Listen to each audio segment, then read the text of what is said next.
Hello, hello. If you watch this in the replay, make sure that you leave a comment or two, get involved, become part of the community, as they say. And subscribe. That would be lovely. You know, all those things that they say we should say on YouTube, the calls to action, as they say. So, I am noticing that things are moving a little slow over here. So, we will see. And it's like, what, 10 something night? So, we're just going to chill. We're going to chill, chill, chill, chill, chill. Buenas noches, Melissa. Hold on, let me do this. I don't know why I don't do this before I start. It'll be helpful if I just wipe off the damn lens. All right, boom. I got a little Starbucks. Now, what I need to do is I need to do some of my skin. We're going to do a couple of things tonight, though. We're going to talk, and I'm going to get a couple of things done. Right? Hey, Coco, I need to work on my skin. It's feeling a little congested. So I'm going to put on this. This is this Innisfree, which is this Korean brand, Jeju Volcanic Pore Clay Mask that I have. Now, I like it because it's a clay mask, but it isn't one of those super drying ones. It does do the trick. It does, get rid of, sucks out some of them impurities and, all that other good stuff. All right, see, Melissa, we're going to do this together. But it's not so super drying like a lot of clay masks are. So it's like in between. Did you? Okay. See. We're going to do a couple of things though. First, we're going to do some skincare. And then we're going to take these braids down out of my hair. And I know some people are going to be like, what? I just put these braids in over this afternoon. But I am going to take them down. And I know y'all going to be like, what the hell? I got mine too. I think I'm going to do that tonight. I think I'm going to change up a little bit. And use the peach and lily at night and see how it feels. So we're just going to paint this on and let this dry. Well, I'm going to take them down. And the reason why, and here's why. Two things.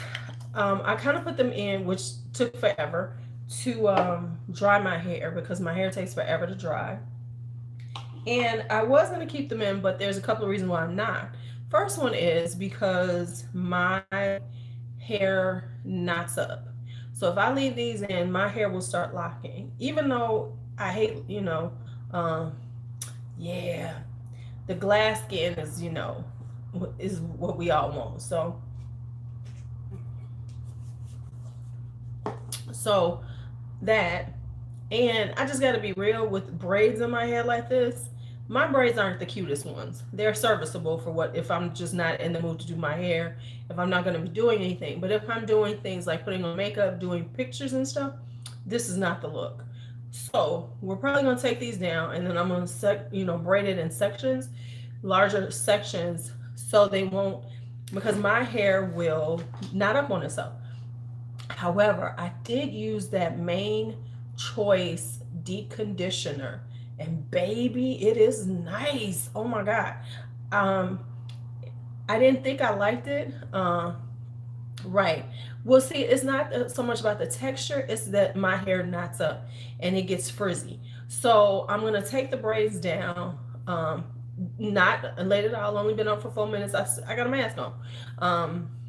So I'm going to do that. So I'm gonna just, take them out and then put them back in the big braid. So it'll be, have some volume and still have my waves.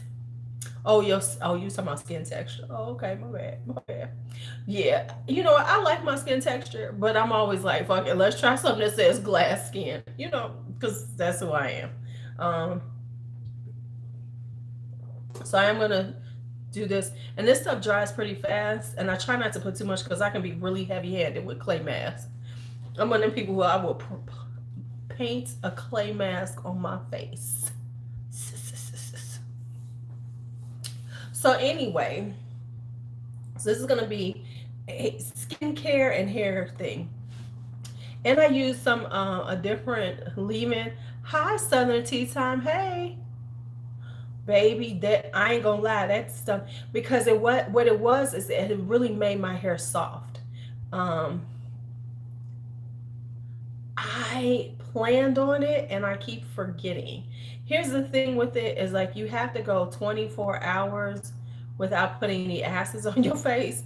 So I got to shift. Look, I'll probably be sitting in here in May, so I'm probably gonna start it in May. Cause I'm like, okay, but you know what? Oh, I use the Miele pomegranate and honey. I like that one too.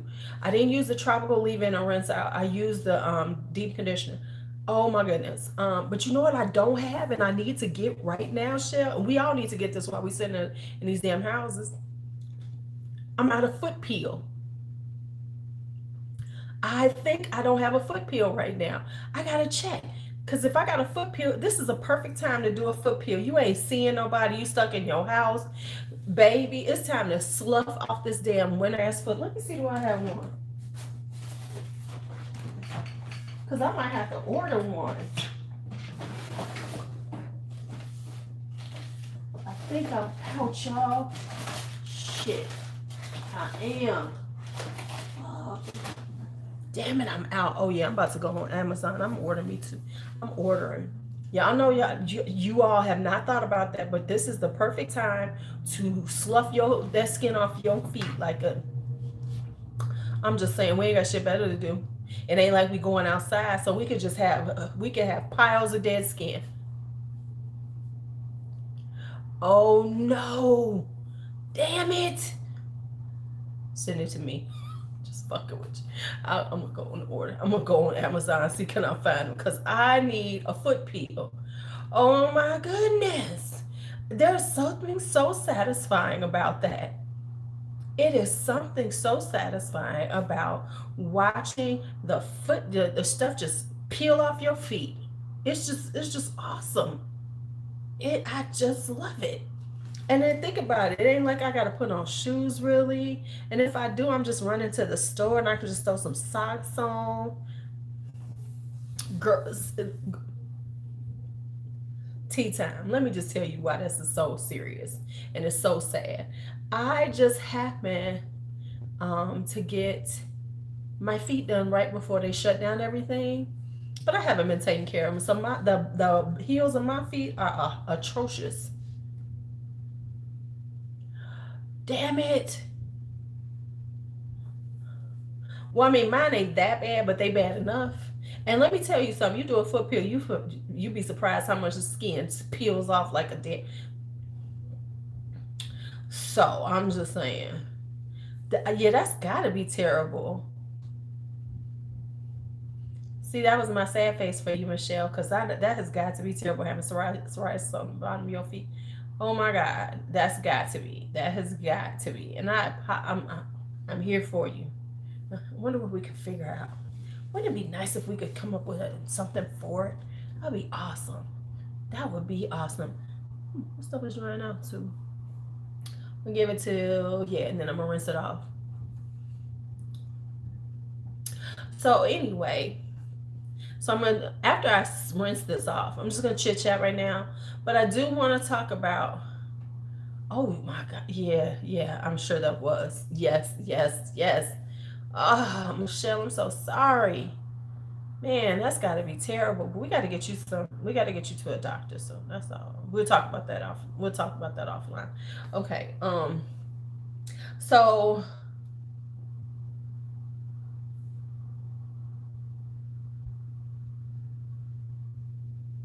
oh wow. Okay.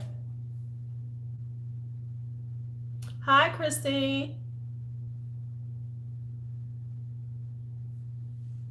Right, we got to get it to yeah.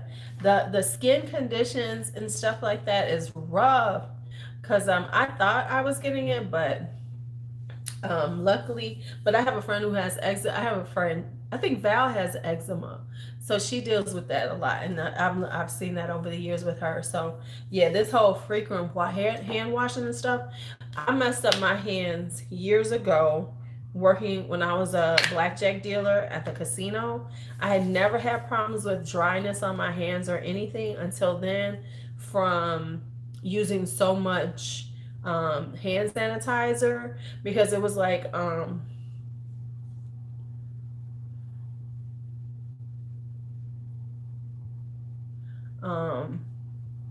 because I was using sanitizer. Yeah. And so my hands have never really recovered because back then we were using it so I was using it so much, but I didn't have lotion all the time with me. You know, it's like you were because when you come on and off of the tables, you tend to put hand sanitizer on. You know, not while you're working, but like when you're getting off to go on break, you would use hand sanitizer, and then right before you came back, you would do it. So it messed up my hands, and they're starting to recover more now, but because and me drinking more water, that's the other thing. But because my hands will crack like that, like I for a while I had like bleeding and cracking and everything, but it's kind of like subsided in the last couple of years. I think for me drinking so much water, and also changing the way I do things a little bit, because me and hand sanitizers don't get along. Bless them people.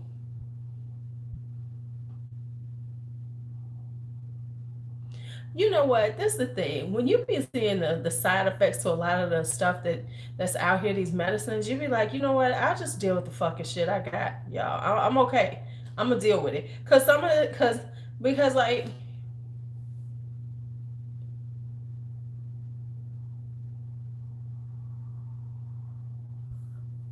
okay, well, this is a time to do all kinds of things that we don't normally do, because we have that ability. Because a lot of things have changed in our lives. Yeah, I mean, you be looking at some of that shit, you be like, you know what? I'm gonna just deal with what I got going on, because this right here seems like a lot more problematic.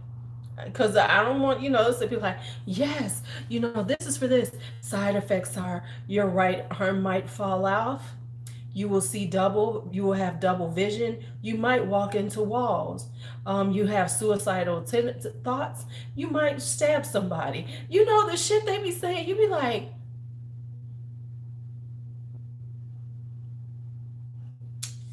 I think I'm gonna pass. I think you be like, I think I'm gonna go on I think I'm gonna. You just be like, I think I'm gonna take a pass on that. I think I'm gonna take a pass, and that's the way we have to roll with it. Like, I think I'm gonna take a pass on this bullshit. Yeah, I'm good. I'm good. Right, right. It's just the whole as we face some kind of crazy medical shit crisis right now. We're talking about that. Okay, let me give me a second. I'm gonna rinse this off. Talk amongst yourselves.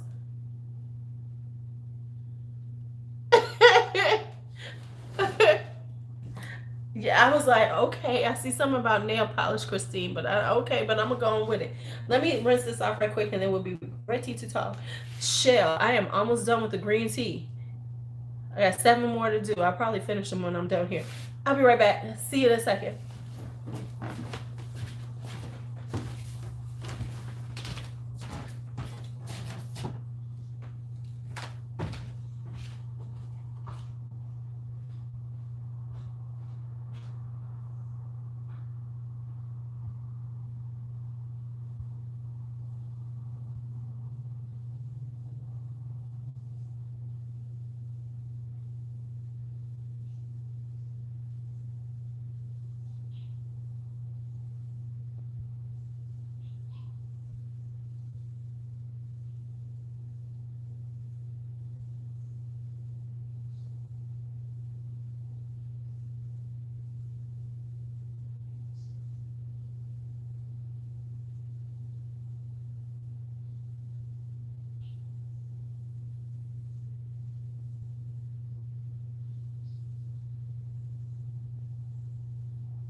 Okay, I'm back.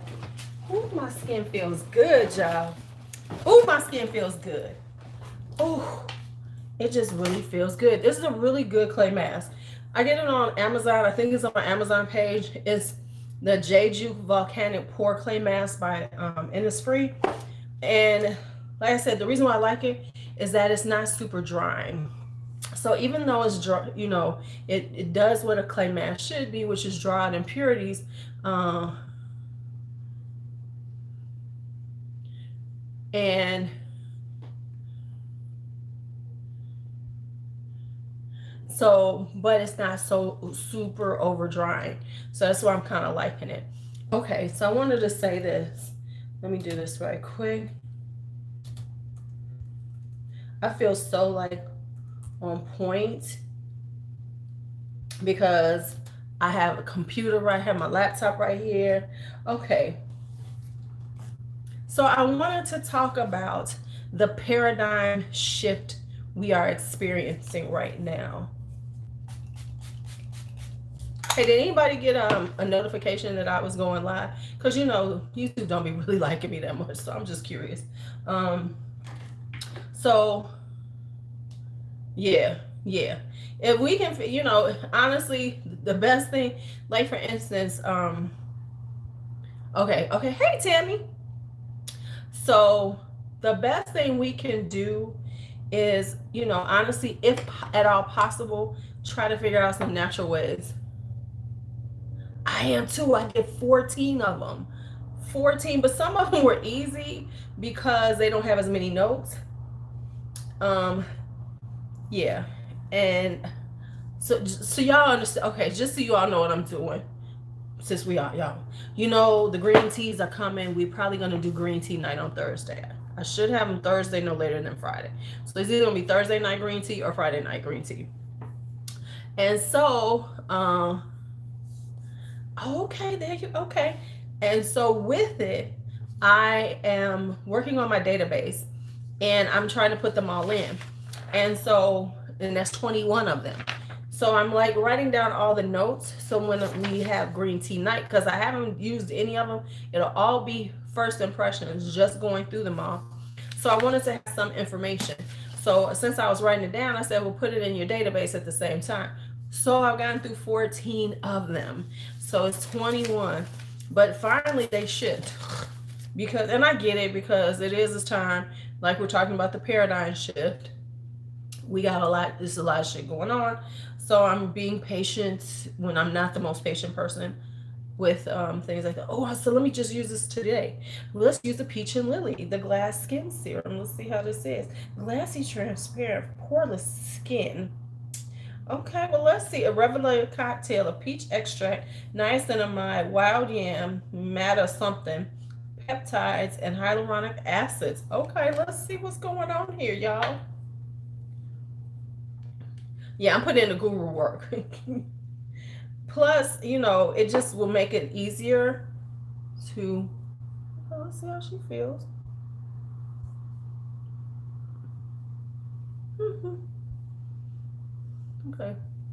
Okay, I'm checking it for scent, because the Koreans love to put some the Asian companies love to put some scent in their stuff. So anyway, okay, we're gonna put this on. Let it sit. I like the bottle though. The bottle's cute. It's got a little peachy little look up here. Okay. So anyway, as I was saying, yes, I've heard yam has many good uses. I mean, honestly, we know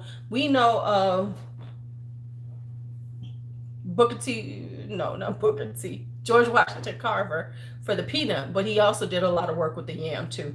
Just so you know. Okay. So I want to talk about the paradigm shift we are experiencing right now. And I looked it up just to make sure I said it correctly. So a paradigm shift, I heard it is, yes, wild yam is good for perimenopause, is a fundamental change in approach or underlying assumptions, right?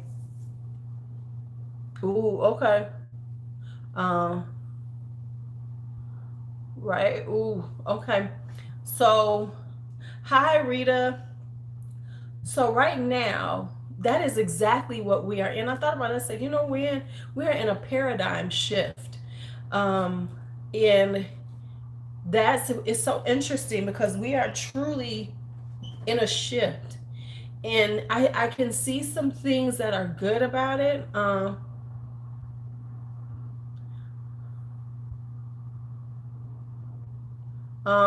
When you do those type of things, you want to moisturize your skin. Um, right. You want to do something that's going to soothe your skin. So do not put anything that's going to exacerbate what you've just done. So you want to do a really mild moisturizer. Nothing. Don't put any serums on. Don't put any serums on really right now because usually they have some acids in it and everything. Just do a nice little moisturizer gain back some moisture that you're to make sure you don't inflame your skin. Um, so um, so we are in the midst of the most abrupt, most in your face paradigm shift in our lifetimes. And that's for real, because there's, like we keep saying, there's never been anything like this. And with this, it is really shifting how we think. It's shifting things with the earth. And I'm gonna be honest with you, is that maybe the earth needed us to calm down because it is, cleaning up itself. By us not doing as moving as much and all these things, we are helping the earth heal itself. And I think, don't be surprised if a lot of these things are not put in place more than ever, and people move in these directions more.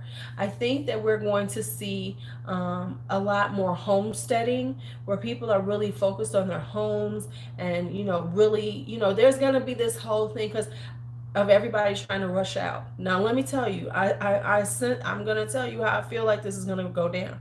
When they finally start easing up, I think, yeah, exactly. I mean, this is such a paradigm shift, and it's not just one culture; it's the whole world. Hi, Kelly. So it's just the whole world is going through a paradigm shift, and so it's going to be, that's what I'm saying. Like, be ready for it. Right, exactly. So it's like, be ready for it and learn how to embrace this paradigm shift, because everybody's talking about it like it's a bad thing. I personally think that some of what's happening is a good thing. It is making us slow down, let go of the, or stop hurting the earth. And I mean, I'm not saying that I'm a good person on this, but I'm saying in general, the overconsumption, the things that are happening like that, but also, the just going back and forth, it's doing that, but it's also making us look at life in a different way.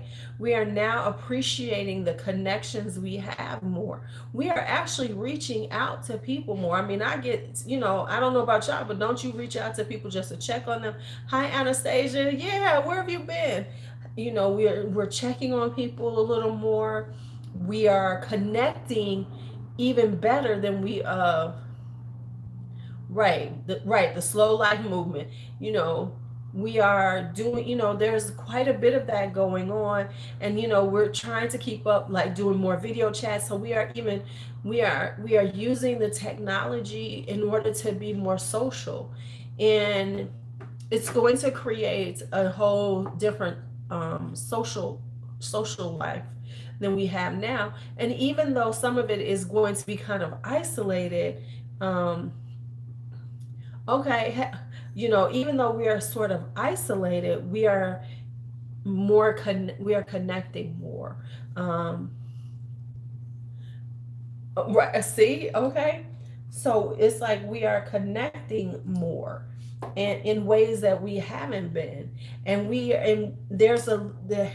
there's a little more humanity. Now, don't get me wrong, the shit can go awry, but I think that if we can keep this trajectory, not as such a um, pace that we are now, but if we can keep this feeling this will change the generations and things. Now, don't get me wrong. I'm so happy that things are still, the production of things are still going on, because if shortages were involved in everything, then it would change this whole thing. But because we can still have a certain modicum of normality, it is helping people to handle it better and to embrace the change. To be able to embrace this change and move in the change a little better. And so, hi, Lala. So, look at it as this paradigm shift and start preparing yourself for it even more, and finding your place within the shift, because it is happening, and things are going to change, and there's going to be a lot more of this. And so I keep looking at things. I'm like, because like I made the statement, I said a little things, and folks don't be liking to hear what I gotta say sometimes. But it was like,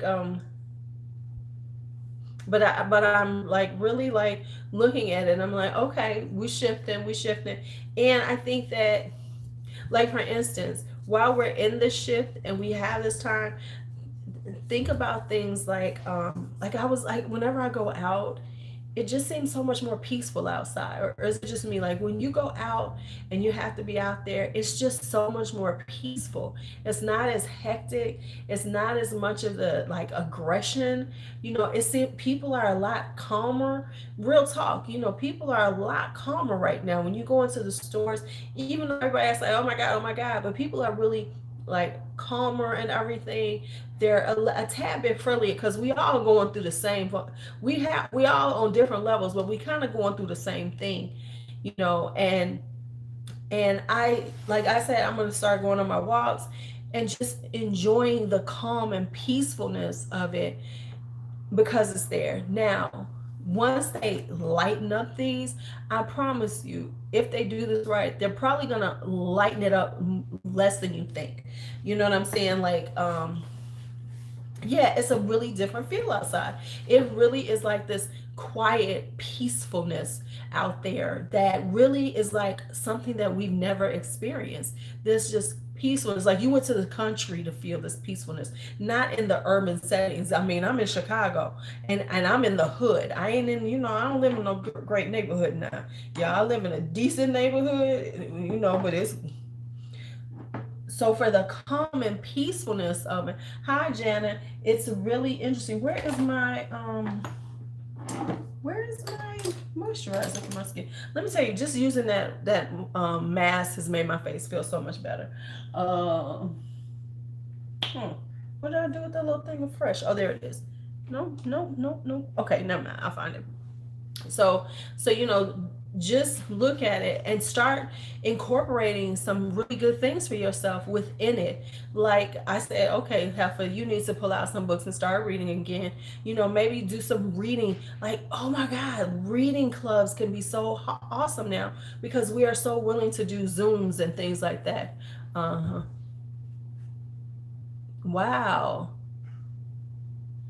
Right, exactly. I mean, and like, we're still cold. However, I said I'm gonna get a few things, and I'm gonna be preparing, because like, even if and to be quite honest, let's just be real. I'm still gonna social distance to a certain extent. Real talk. I am not gonna be out there like that just because they said we can. I'm just being real with y'all. I mean, yes, I'll probably go out a little more. I'll go to the lakefront or whatever, but I'm not trying to be in crowds after this for quite some time, because the reality is that um it ain't gonna be contained. So, and everybody feel, and like, the other thing is like the new norm. Go get, people wearing masks outside and everything, because we're trying to stay healthy. But what I think is going to happen, some things they're going to do, yeah, we still got to be careful, is that I can see restaurants still doing social distancing. I bet. Right after I hit that TJ Maxx clears, right, girl. But see, I'm good for going in right when they open up, when ain't nobody in there. I will be there at 10 a.m. But I will say this is that also I think like even restaurants, once they start letting those type of things, they're still going to make them practice social distancing. So there's not going to be as many people. Like they're not going to let the restaurants crowd up like they normally do. And to be quite honest, I ain't trying to go into them like that right away. Cause you know you gonna have them fools who gonna rush out there and do all this shit and watch what's gonna happen. Them the people gonna fuck up the curve again. Cause folks gotta be stupid. But I'm gonna stay my little ass right over here. Right? Why can I not find? Oh, there it is. Okay, because you know I've been using this. I really like it. I want to get some more. Now, right. Yeah, I mean, I'm gonna go out a little more, but like I'm gonna do things like I will go to the lakefront because you know if you all remember my lakefront live, the area of the lakefront that I hang out at rarely has people there anyway. It's very chill.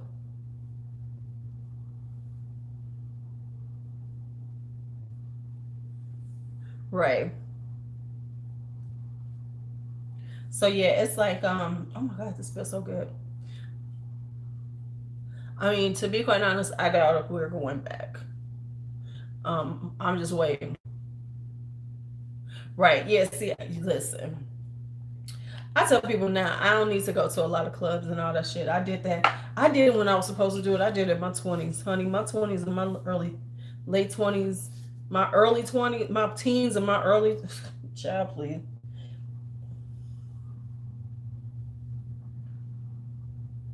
All right, so now we're gonna start taking down these braids so my hair will not up. So I'm gonna start right here. Let's do the front. So people who came in late, I'm taking down these braids. I just didn't because I wanted my hair to dry faster, and I was just playing with it. And I wanted to really do a hi, Karen. Oh no. Okay, we will be praying for her. I hope she's okay. Before my hair knots up, because my hair will knot up like nobody's business. You'll be thinking that I'm trying to lock. So what I'm gonna do is I'm gonna take these down when we talk, and then rebraid them in bigger sections. I know y'all like what? That's what I have to do. This is the kind of shit I have to do with my hair. So yeah, I'm so sorry to hear that. I pray that she's okay, because it's rough out here.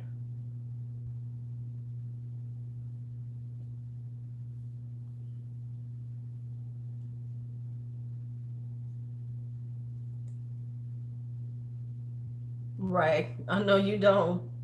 Okay, well we can do well TJ Maxx and Marshalls are the same store. So I'm gonna say, okay, well how about Marshalls? But then never mind, it's the same store. Um and so what I read is that now let's talk about something interesting that I read is that Corona is helping some of the stores do better. Ulta is selling a lot of products. Now, true enough, the stuff in the stores is just sitting there. But right now, they're really doing well because, and I said this before, and I was telling, I don't know if I was on here, I was explaining that, is that, is that, um, beauty in situations like this, in situations like women, you know, it's called the lipstick effect. We will buy lipstick, we will buy things to make ourselves feel pretty.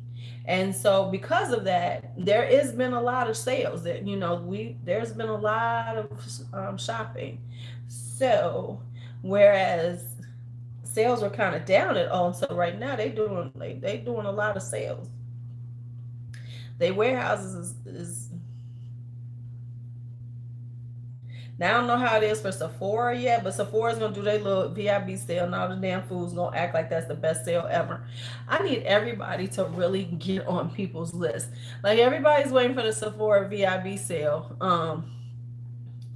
Right when they open, yes, baby. They're waiting for Sephora VIB sale, right? Oh yeah, I'm sure they are. Because we shopping. I mean, Lord knows I done a whole lot of shopping. Like now, YSL has 20% off. Um, and 40% off their clearance on their clearance stuff. So there's some sales. Oh yeah. I mean, but the thing is like, why would you do that, especially now? Because the brands are definitely gonna go on sales. Baby, I am too. It's like the brands are doing sales. So why would you be rushing? I'm gonna sit your ass back and let the brands do what they're gonna do, because the brands are going to put on sales every few weeks. They really do need to do a candle sale. But it's like, well, I still got mine. So I'm good. How much was it? So like for instance, with this paradigm shift, I say find ways to be healthier. I think one of the shifts is going to be, we're going to be a little bit healthier society. We're going to take care of ourselves a little better. I know I'm eating better. And right, 15% girl, 20 tops. Okay, you can get that from the brand. You could get 20% from a brand all the time. It just is the truth.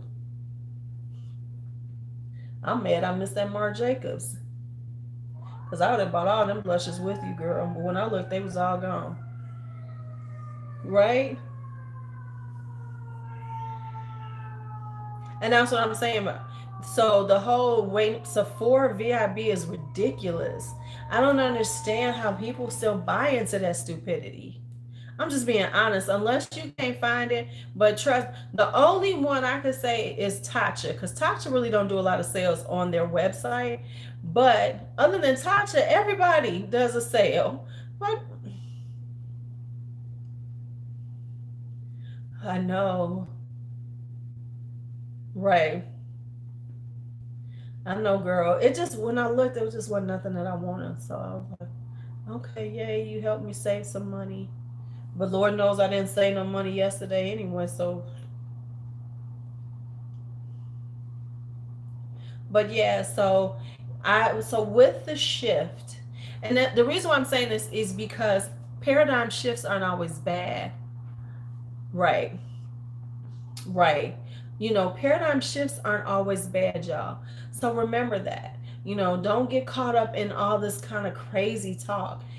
The paradigm shift is necessary for this world to survive on many levels. And that's the truth, because hi Saba, how are you? You're new. Um because there was so much that the world was in turmoil. And so I think that some of the shift is necessary, and it had to be a huge shift. Now, did we want it to be based on some horrible virus that is spreading across? No. But in order for it to happen, it's usually something drastic like that. So you can't get a paradigm shift that is really truly necessary without something like this happening. I mean, that's just the truth of it. And like I've been reading up, and I haven't read up on it in years, and I'll have to look it up. Is that we needed to shift back into a different type of mindset, because we've been like in the Iron Age, and the and things that are more industrial and things like that. And we really needed to shift back to a more natural state. Not to say that we'll ever be that natural, because we're a huge planet and we have a lot going on, but we needed to be this, we needed to figure out a way to survive without all those things that we think we need. This is a time that is making people see, I don't need all these things. It's okay. Because like I was telling Brandon, baby daddy, I said, you ain't a bad person to be stuck in the house with. We haven't been trying to kill each other. Of course there's times when everybody get on each other's nerves, but it hasn't been so bad that, we're going to stick a knife in somebody's heart. But it's also, we're looking, you start looking at things like, oh, I want to, garden a little more. I mean, you hear people talking about gardening. Yeah, they are tight. Oh, I braided the stuff out of my hair. But what happens is they loosen. Like I said, they will lock up. So we're gonna take these down and then rebraid. I got a plan. So after I do these 2 rows, I'm gonna braid them together, and then I'll loosen them up. But my hair feels so soft and hydrated.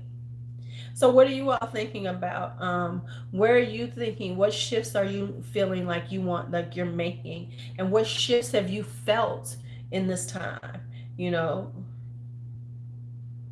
like I said, 90 days, and we're going to get the 90.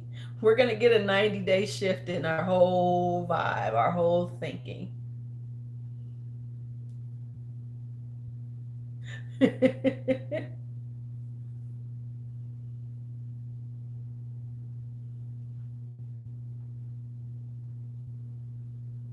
Oh, yeah. Well, I can actually cornrow.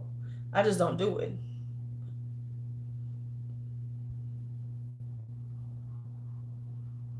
And this is one of the few times that I'm really being careful about unbraiding, because I tend to like rip through my hair when I'm unbraiding. But I said, nah, you're not going to rip through your hair. You're going to be better about these things. Even if it takes me 2 days, it ain't like I got someplace to be. But like I said, I really, uh-oh, somebody has awakened. You gotta go to bed. No, I need a bottle. Does it need a pepper change? I just got it. Well, hello, sir. You've been having a rough day. How are you? How are you? Okay, first off, right. He got on his onesie up from my favorite Dr. Seuss book.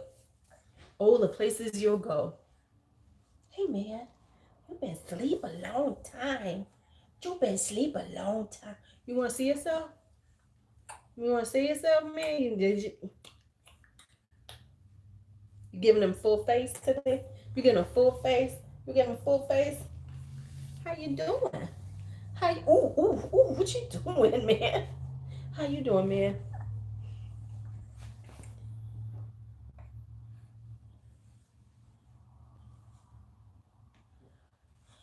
Of course, not the loss of people, but the thing is that when things like this happen, it is like on those levels, and that's terrible. And I ain't trying to go nowhere, right, man?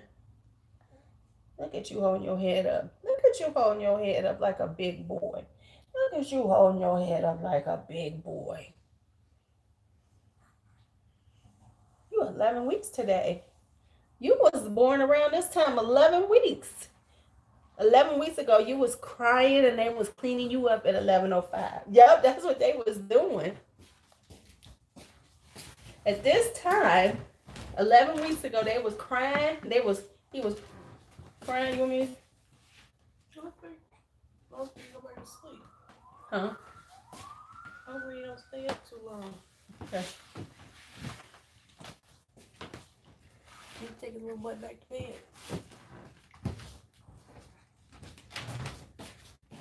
Wow. Hi, Elise. But you were keeping all those braids in your head. No, because my head started locking. Be laughing at me because I was like, I'm going to keep these braids in for like 2 weeks. In 2 weeks, I would have been having a horrible time getting these things out because they would have started locking. So I thought that through. I was like, your hair will start locking in 2 weeks. Now, Coco, I'd have to really love you to braid your hair because, girl, you got a lot of hair. I have seen your hair. I don't know if I'm ready to do your hair, child. I don't know if I'm ready for all that. I don't know. But yeah, so yes, the loss is devastating when it comes down to the people we are losing. But honestly, these are the type of things that usually makes huge paradigm shifts in the world. And that's what's really bad. But that's the truth, is like things like this is when paradigm shifts happen. Now, um, do we want them? Girl, please. Do we want this to happen the way it is? Absolutely not. And we wish that it didn't. Um, and that's the sad part about these type of things. And I think by that happening, though, it does wake us up, because by losing people and seeing it from that standpoint, it changes the way that we look at things. And it makes us value the people around us more than we ever did. When we see all these people who are being lost, it makes us appreciate and love the people that we have more. And I think that's a big thing, a part of this shift is that people are looking at life in a totally different way. And we're changing the way we look at things because we are more we have more concern for our fellow man. It I mean, honestly, things were so scary just a few months ago, like with things that were happening to women, and how you would hear these stories about women and things that were done to them. And it's not happening because the streets are quiet. People aren't out. People aren't doing the things they are. And it's less of that happening now because it was like a real serious. I mean, think about how much we were hearing about the things that were being done to women, the violence against women, things like that. So right now it's like we're becoming more human, because I'm honestly, I mean, if you think about it, it just felt like we were losing our humanity. It really did. I mean, and it just feels like people are getting some of their humanity back. Now, that's not going to say it's not saying that everyone is going to, but there is a shift, and the more people that do, the better it will be in the long run. Now, do we want to lose people? No, absolutely not. And I would, and honestly, if in a perfect world, we wouldn't. But the just the mindset. Right, exactly. Yeah, exactly. We will have different ideals. We'll have things.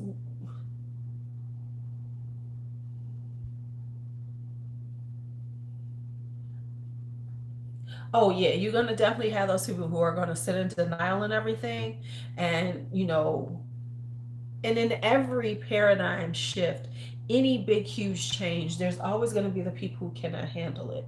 And that's what we're saying, because change is difficult. Most people cannot handle change.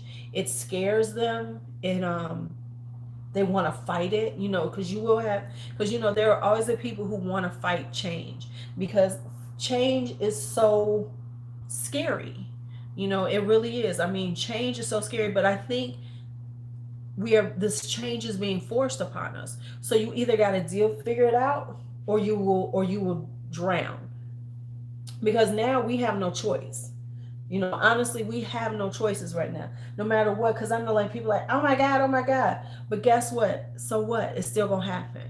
The closing of things. We're still sitting here, and it's so interesting because in the beginning, people were more apt to be like, oh, this is terrible, but now people are more like, stay your ass at home. Stop trying to do all these things. The overwhelming majority of people now are getting it, and want people to like stay at home so we can get through this. And we're becoming more angry at the people we're getting frustrated with the people who won't stay at home, which in turn will make it easier for them not to do it, because the judgment will be there. And and you know yes, exactly. It's like you want to stay in touch with family, your friends, using the technologies to even do that better, because really, really, like, my family, we don't really do well with doing, I know families be having family reunions. My families are terrible. But what if we can do some just getting together via Zoom? Just have a little, hey, where you at? At least we can see each other. At least we can connect on that. And I think that we will start seeing that. Thank you, Jana. We will start seeing that there will be even less, even if you cannot physically connect with people, you can get together virtually and see each other's faces and smile and say, I love you in ways that we haven't been doing. I mean, let's be honest, we haven't been using it. It didn't occur to all of us that, hey, I just go get a Zoom account and we could do this. Yeah, exactly. I mean, literally, my cousin well, I call him Willie. My cousin Willie, I haven't seen him in about 30 years. I've talked to him a couple of times over the years, but I have not seen him in 30 years. And so that, and that doesn't make sense. That really doesn't, that we haven't. And I've got cousins that I can honestly say I haven't really seen. Now I'm connected with some of them via social media, but why not just have a little virtual party, family party? Matter of fact, I think I'm gonna have to do that. I'm gonna do a little virtual family party and get everybody. You threw your Zoom in the trash. Oh no, don't do that. So so now look at that. And then also it's time for us to get healthier. There's no reason for us not to look, I got to get it together. And, because it was so easy to sit around and eat and everything. But now it's like, okay, we're settling into this. Like, okay, so now we got to work this out. So I'm going to work on being healthier. And I think it also makes us think that way. Like, oh, let's be a little healthier. Let's do this. Let's do that. And you start really having time to really think about what you want for you. Hi, Beauty Over 40. You start thinking about what you want for you, because now we are slowed down and now it's the time to get your self-care. um having a little doing a little self-care for yourself, as opposed to just not taking care of ourselves. We have the time now to really think about it, and we should. Now listen, we know I take care of myself. I'm a self-care whore. Yes, right. Yes, as someone, we should, and we should use these ways to do it and make it work, and just really, take the time to do it and things like that.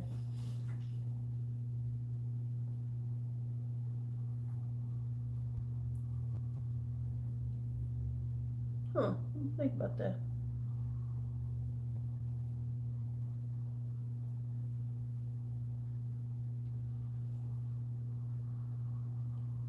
So yeah, it was. So that's what I. So with the shift, look at it.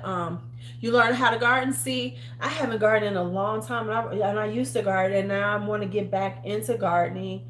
I want to, be more. Hey, cousin. It's I want to be more. Um, I want to get more into those things again, and I really am into, like, okay, I got to do some things in my house because I know that I'm gonna be sitting there. Yes, we got to do some more. It felt really good. It felt like it was doing something. Um, I like the way it felt though. The glass skin serum, I do like the way it feels on. It wasn't too much. It was more of a it felt like it was really penetrating, and it didn't like sit on top of the skin. Right, de Mayo. Right, we're gonna have your tacos and tequila. Tacos and tequila. Hey, we can do a tacos and tequila. Listen, I got Zoom. We can have fun with it. I gotta see what date I pay for that damn thing though, because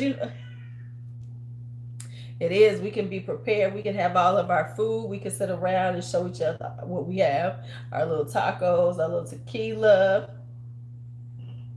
That'd be fun. That would be fun.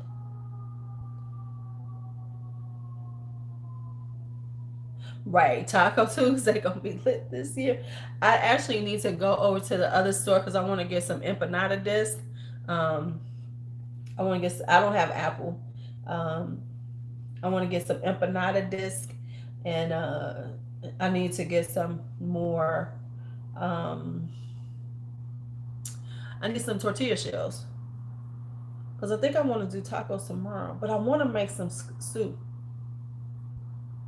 Right, I got some tequila in the house. Yep, we got some tequila in the house.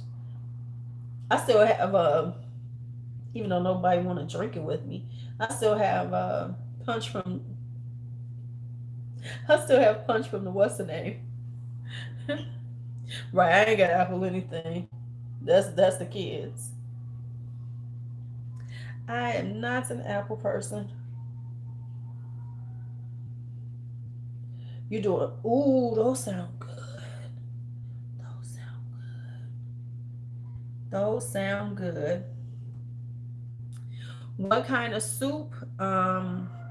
Green curry coconut. But as opposed to, because I used to do them for ramen, but I think I'm going to do rice, like with a brown rice.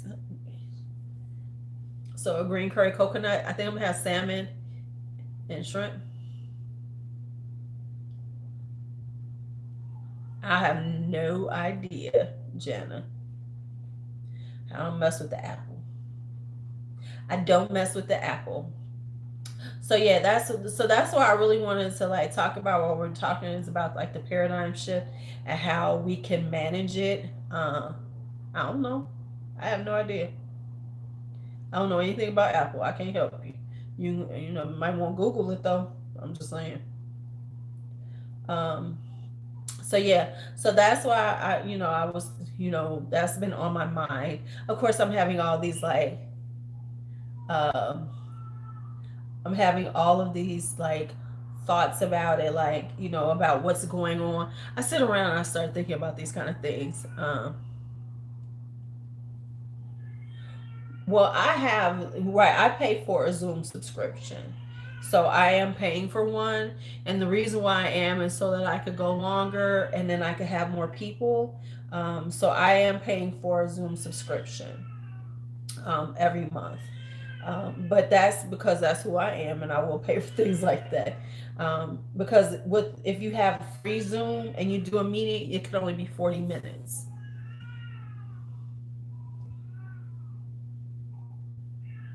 Um, well, see, the subscription is for somebody who's giving Zoom, who's doing the hosting. If you're just going to be participating, there's no reason to have a Zoom subscription. I have it because I host, and to host, you need to, I wanted to have freedom with what I did with Zoom. So that's why I have a subscription, and I wanted my own personal one because I have one through my school, but I didn't want to use that for any personal reasons because I never want them to come back to me like, "Oh, you're using, you're using this for personal." No, so I that's the other reason why I got it because I have one through my school, but I didn't want to, I won't use anything like that for personal things. So it's not expensive to get it, depending on what you're trying to do with it. You know what? We're talking about we need to get a gas grill up here. So we're gonna. That must be a mistake,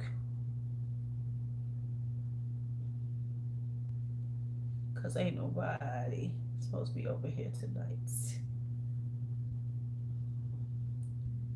That must be a mistake.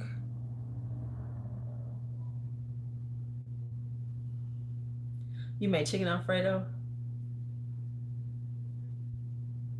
All right. See, I have not cooked on Easter in forever, so it's not a big deal to me. So I don't know what we're gonna have. Yeah, yeah, they looking for the party downstairs. They probably are.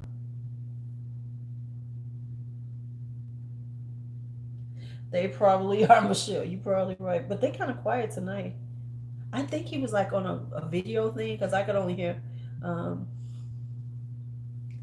I don't. Y'all know I don't eat eggs. Ooh, my hair is so oily and greasy. It's got so much stuff in it. Ooh, look. Okay. As a black woman, you be wanting that grease in your hair, just so y'all know. I have 8 likes. That's all I'm gonna say. I only have 8 likes. Get it together, y'all. Get it together. Get it together. He's fine. He was just here a minute ago. You missed him. Y'all missed him. He was here a minute ago hanging out. He's been have yeah, you do pay a lot for some eggs. Yeah, I saw your price and I was like, whoa. Um he wasn't feeling good today. He has these up and down days where he's like spitting up a lot and he's just really cranky. So this is his cranky day. But he's a little better today. Baby. And I don't even eat eggs, but I don't like, damn, that costs a lot. That's but you don't pay for other things as high as we do. So, it's a give and take because your produce is usually cheaper.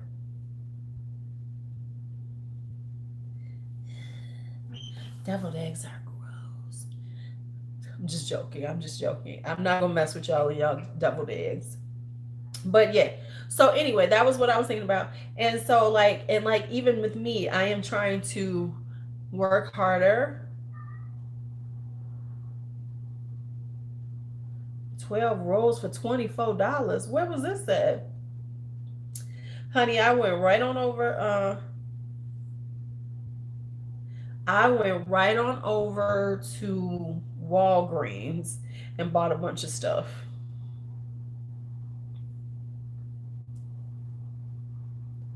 And the Walgreens by my house had all kinds of stuff. You know what the thing is? You might pay a little more. Well, the local corner stores is crazy. They always gonna try to gouge your ass. Local corner stores gouge you in just a general. It ain't gotta be right. When will we see Lysol again? What and I don't quite understand what's going on. Maybe they're just sending them to the hospitals because that's really where they need it. Wow. Because you can't get them online now. You cannot get no toilet paper online. But I went into Walgreens and they had their version of now what you can't get is the good shit. Right. Right. People been staying home. But the toilet paper is still a issue because you can't get the stuff you want. Like I haven't been seeing no Charmin. Where's my Charmin? I need my Charmin Ultra Soft. I like Charmin Ultra Soft. But what I have done is here and there is like even though we have toilet paper in here, I will go buy like one. If I see something, I'll be like, oh, let me grab one just in case. Right. Right.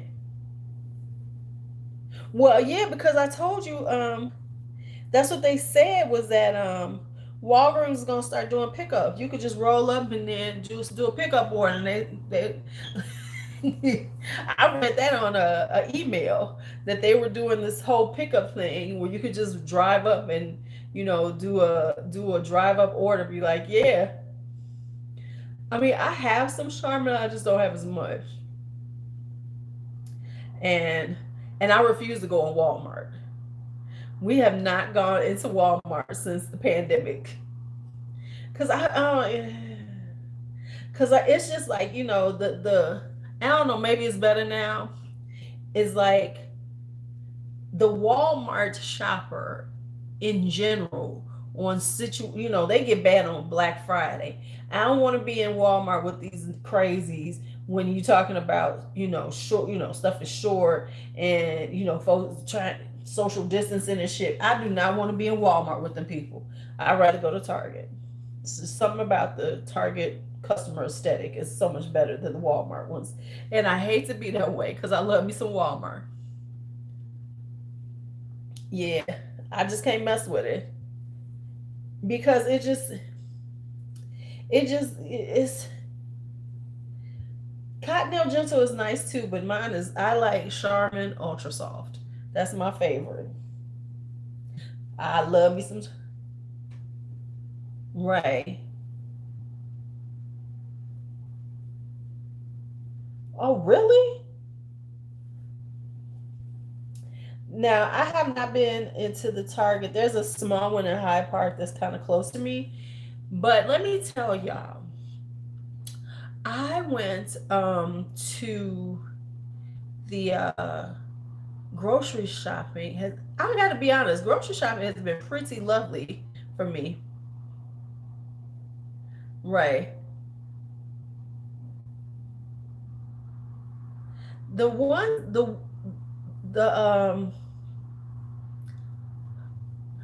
when we've gone grocery shopping, it has been very pleasant. It has been so pleasant. Like we went and it was like we got in and out of Mariano's. Yes, Mariano's. Speaking of Mariano's, I should be eating my olives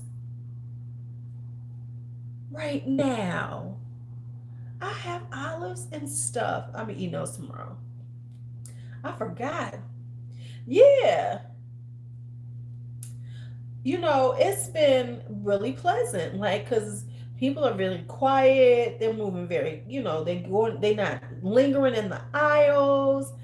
You know, they are, I haven't in the last since it's really gotten into it. Cause like the first few days when we was going, when they was like, oh, y'all gonna be staying home, everybody was in the store. So I remember I had to wait. But now I've been in, and it's been like we barely been in a wait in a grocery line. We have gotten in and out. It has been absolutely lovely shopping, grocery shopping lately. It has been. Now maybe I've been just picking really good times. Like we had a Aldi's one Sunday morning. Me and B, it was awesome. We was there like kind of early. We got in and out. It was a lovely situation. We got everything we wanted. It was so nice. I was like, this is love. It was really beautiful. Yeah, you gotta go early or late. Now, one time we didn't go late though. We went around 4, 5 o'clock. Well, she said he back asleep. Yeah, see, he was having a rough day. Yeah, then he get that mommy milk in him. Hi, patience. How are you? How are you? Okay, so we've been talking about the paradigm shift, patience. So, how are you? What shifts have you been making with all this going on? Because we are really in a paradigm shift. We are really changing how we look at life, things like this. So, what are some of the paradigm shifts that you've made recently?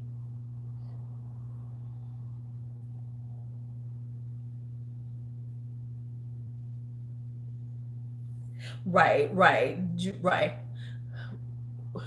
Cause honey, these people in Chicago, in Illinois, lost their damn mind. Chicago, when TT Lightfoot closed the liquor stores at 9 p.m.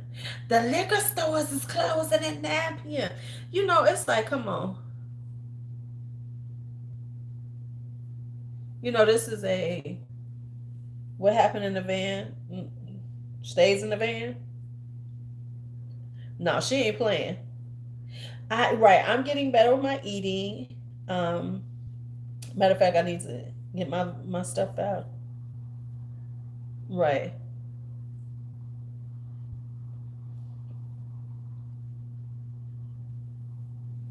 right. That's always good. Hey, don't mess with Auntie Lori. Don't mess with Lori. She ain't playing with y'all. She is not playing with the people. And I'm with her. I am for here. I am for it. You ate 2 chili dogs for dinner. Did I have dinner today? I had popcorn. I had brunch, lunch, and then I was good.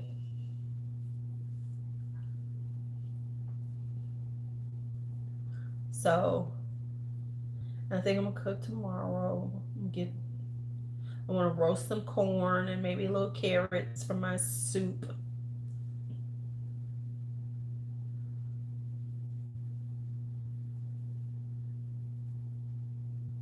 Right?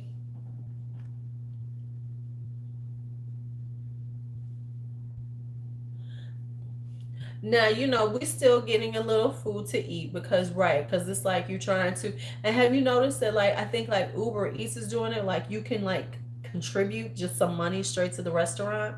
Like, I guess they're doing it for, like, the smaller restaurants. Like, you can contribute, like, $2 or $3 to them to help them out.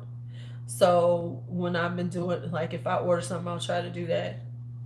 I guess if it's, like, not a chain or something. You've been craving pot roast. We just had pot roast last week. It was good too, girl. Ooh, it was good. It was good. A good pot roast is love. Yeah. I want some really good steaks on a grill. Yeah, I've noticed. Yeah, I don't know if they're doing it everywhere, but here in Chicago, they have it where like you can like it'll say like, do you want to give it go straight to the restaurant? So like I'll try to like do $2 or something if I'm ordering something because I'm still trying because it's like okay we could do this, but it's really I still want to support them. I still want to try to support some small businesses that are still open and still trying to make some money. So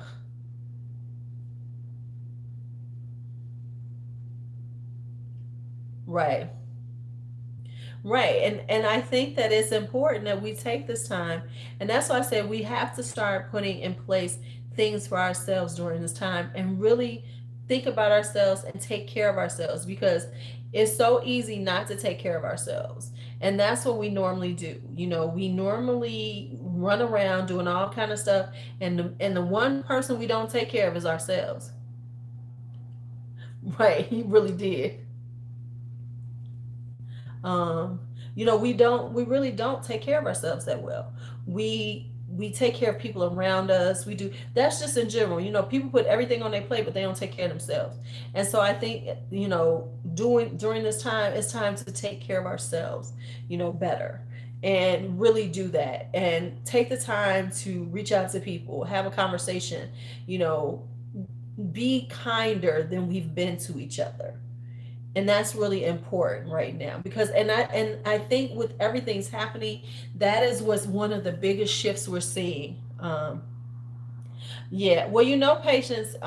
When the weather's better, I will be doing my belly dance classes. So look on my community page. Yeah, but and I think because we're all in this together, it is making humanity better. Because let's be honest, if it was overseas, if it was just like in this country, we would be looking over it like, oh, hope they feel better. Um, right, exactly. And haven't we been having fun? So we're gonna do more makeup stuff. Um, and and patience, we should do IG live together. I'll contact you. We'll talk about it. But it's like we are fine because we now have this thing where we are not um because it's not just other. Right, okay. um and I think that's what it needed to be because so often we look at things from with a distance, because this is happening in this country and it has nothing to do with us and it doesn't affect us. And I'm going to say us just as Americans, but just in general, that's the way it works. Oh, it's like over there, but it ain't over here, so we good. But this has taken the whole world and snatched us by the balls. And so now we have to look at things kinder and be more concerned about your other people because it's in all of our yards. It's in all of our faces. It ain't just over here in China. It ain't over here in this country. It's not because remember when it first started, it was like, oh, it's over in China. It's fine. It's gonna be over there. But when it started hopping country to country, it was like, oh shit, this is fucking getting real. And that's the difference. And that's why this is now a paradigm shift, because we can't just look at it from a distance and see people dealing with something that we don't have to deal with or anything like that. And it has nothing to do with us. This has become the world crisis. Oh, yeah. The people gathering. Yeah. Hmm.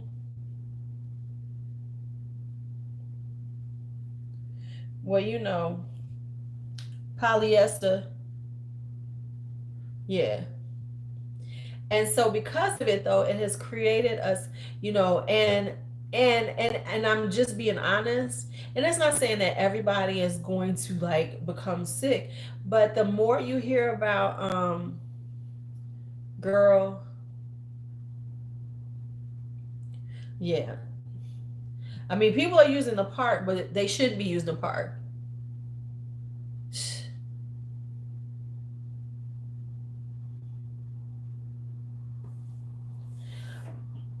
But here's what I will say that's going to be interesting is like this stuff will continue on, and those people will still be doing it, but at least the majority of us have got enough sense not to.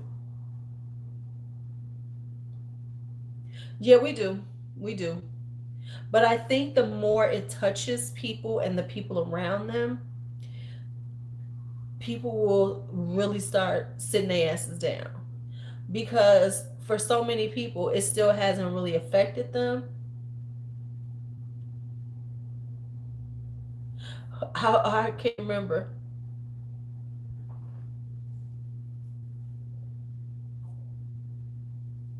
Right? Right, exactly. Okay,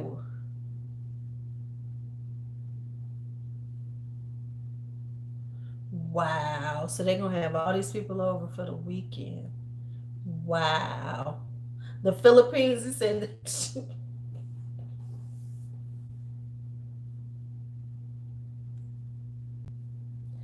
oh, if they could do some of those things here.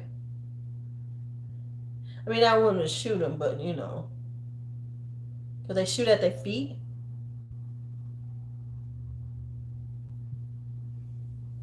You know what it has to be is it has to be, sadly, it has to be somebody close to them to get sick from this and be affected. That's the truth. These people who are keep doing this, they're not going to stop until it becomes close to home. That's when they'll finally fucking get it. That's when like the people who they have 20 people over, one of them motherfuckers got corona, and then they okay, yes, tase them, make them dance. Then it'll be like a big deal. They'll be like, oh my god, pray for us, but you ain't gonna mention you had 30 people at your house. And that's the interesting. The people, some of these you will always want to ask. So, was you doing this? Well, they said online shopping is off the chain right now because it's something to do. So we're gonna start looking for other things to do with ourselves. So we're gonna like organize. We're going to categorize. We're gonna do things like that,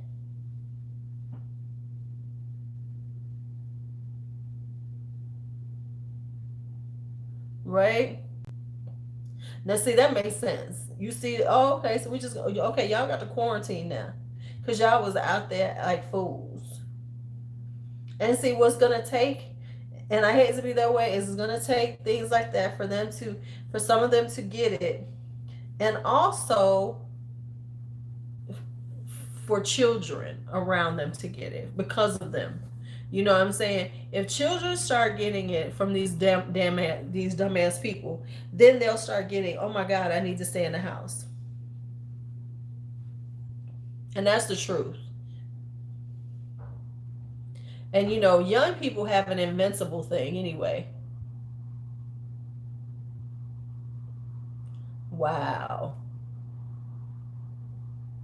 See, there's this whole invincibility thing going on, and what they're doing is making the percentages go up higher.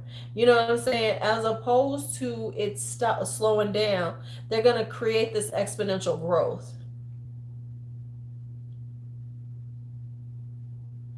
Wow. So that, and that's what they don't not quite getting is the exponential growth of something like that. Because they showed this thing, and I don't know if you've seen it, but they showed like the path of here in Illinois of the virus just through one section of people. Like before, of course, this became like that. It was like they said, like it was like in January, this person comes into town for a funeral, comes to town to the funeral, and then at the funeral, of course, hugging people, this, and the other, wound up giving it to some people. Then they're saying then those people there was a oh, and while they were here there was a party, was at the party, not knowing of course we had it, the person had it, he or she had it. Then they said that then they went to this party and everybody was sharing food, people had food, and they were it had the plates and all the food and everything, so more people got it. So they're showing that within this thing, this patient, they patient 1.1 or whatever, and they could like really trace how this started. Yeah, sharing a plate, all this other stuff, and then some people wound up in the hospital. Then they came in there to look after them, no protective anything, wound up getting it. So it's like they showed like so many people had died from this, a few of them have died because of it, based on how it moved. And they were trying to show this is how it moves. So because they were at this thing, this funeral, and there was a party and everything, all these people wound up getting it based on that. And then they passed it on because they did this. And that's the exponential growth of it. And that's what people aren't quite getting, that y'all are making this exponential growth that is unnecessary if y'all just sit your ass down and not come around each other. And so I think like three people in this they can trace from this one person coming into contact with these people during this weekend that they were there. At least three or four have already died from it, and that's a high percentage. When you look at it from that, yes, it's a low percentage overall population, but it's a high percentage based on the contacts and how many people were involved. And so of course those people have passed it on to other people because they didn't know, or things like that. Because when this person had it, it was in January, I think it was.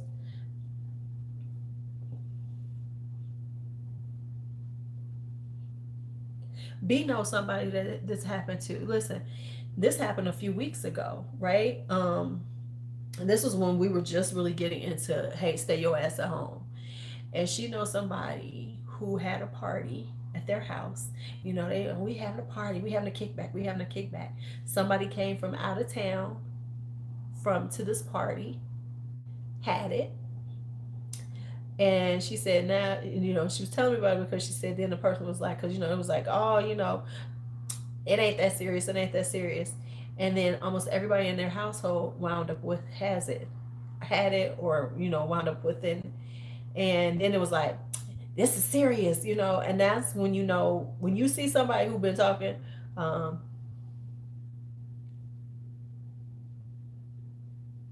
you know, and so right, so all like the whole people, everybody, almost everybody in the household got it because this person was over there and hanging out. And at first they was like, oh, it ain't no big deal. We gonna, we still gonna have parties. We still gonna do it because apparently this person has parties at their house. And had this person came from out of town, had it, and yeah, now they all got it. I think they're okay because this is a while ago. It's at least about 3 weeks ago. But yeah, she said that. Yep.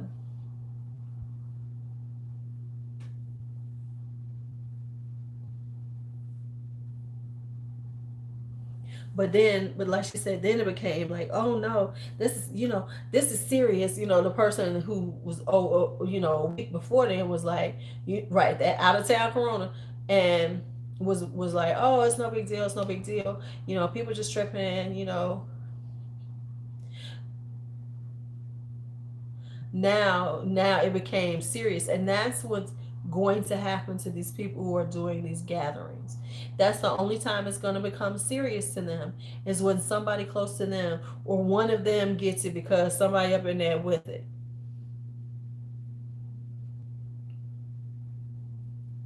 Then they're going to be like, oh my God, this is so terrible. Oh my God. I probably got the corona antibody though, because we know my ass was sick as hell in December. Hi, Bonafide. How I'm well. I'm well. How are you? Because remember, I was sick as hell in December, and I was having a hard time breathing and stuff. I bet you they didn't. Um, yeah, it was like first off, you got a cleaning crew. But wait a minute. Whoa, whoa, whoa. Let's back this up. First off, you got a cleaning crew. Patience. I'm just gonna throw that. I'm just gonna stop right there.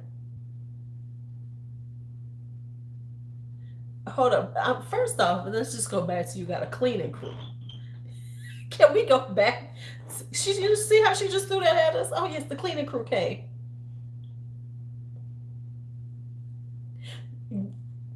Okay, so we were all just gonna let that cleaning crew just pass us by. We just gonna let the cleaning crew pass us by, huh? I'm not letting it by. Patience, come back here with this one.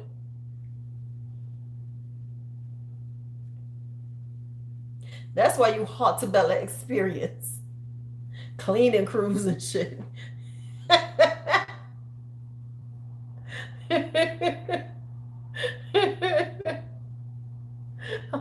Okay, I'm about to say, I was like, she got a cleaning crew, y'all. I'm coming to visit when this is all over. I'm coming to your house. I'm coming to your house, Patience.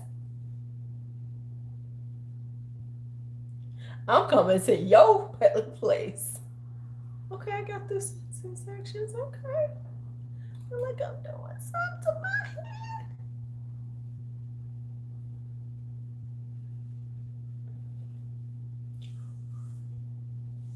Okay. Listen, I won't listen. I just like I got. You say I got the cleaning crew. I'm like, whoa, whoa, whoa, whoa, whoa. You know what I got? I got the mop bucket and the broom. That's my cleaning crew. I got the mop bucket and the broom, child. Matter of fact, I need to wash my clothes. Is it just me or is like washing clothes is like, oh yeah, I gotta wash clothes. Oh, it's cold. I know. I use the Miele. I think it's called honey and pomegranate. Okay, so I'm gonna tell the truth. Growing up, we used to have a cleaning lady. My mama used to pay for a cleaning lady. She used to come like once or twice a week, once a week. So I'm just tripping. Because both my parents worked.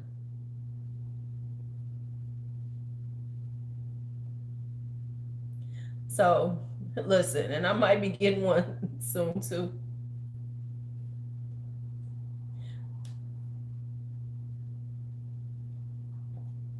How's business and everything for you, patient? How's life? How's work? Are you still working? So is everybody, like I said, I am in such, yeah, oh, it is. I like it. But, I also use my own personal oil first that I make. So I do my oil on my hair and then I do it. Because I make a grapeseed olive oil and aloe vera oil for my hair.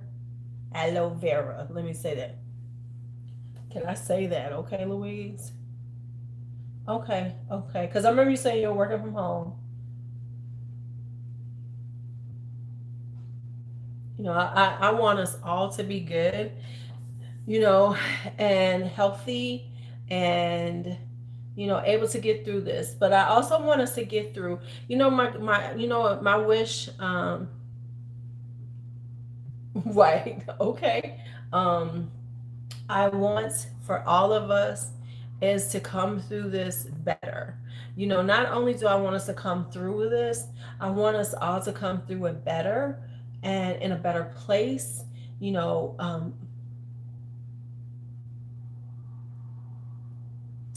listen, that's everybody, girl. That's everybody. Because, you know, the schools want us to come up with 7.5 hours worth of work every day that we doing.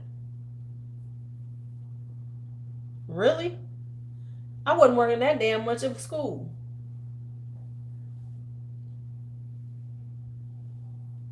So I know what you're saying. Um, but yeah,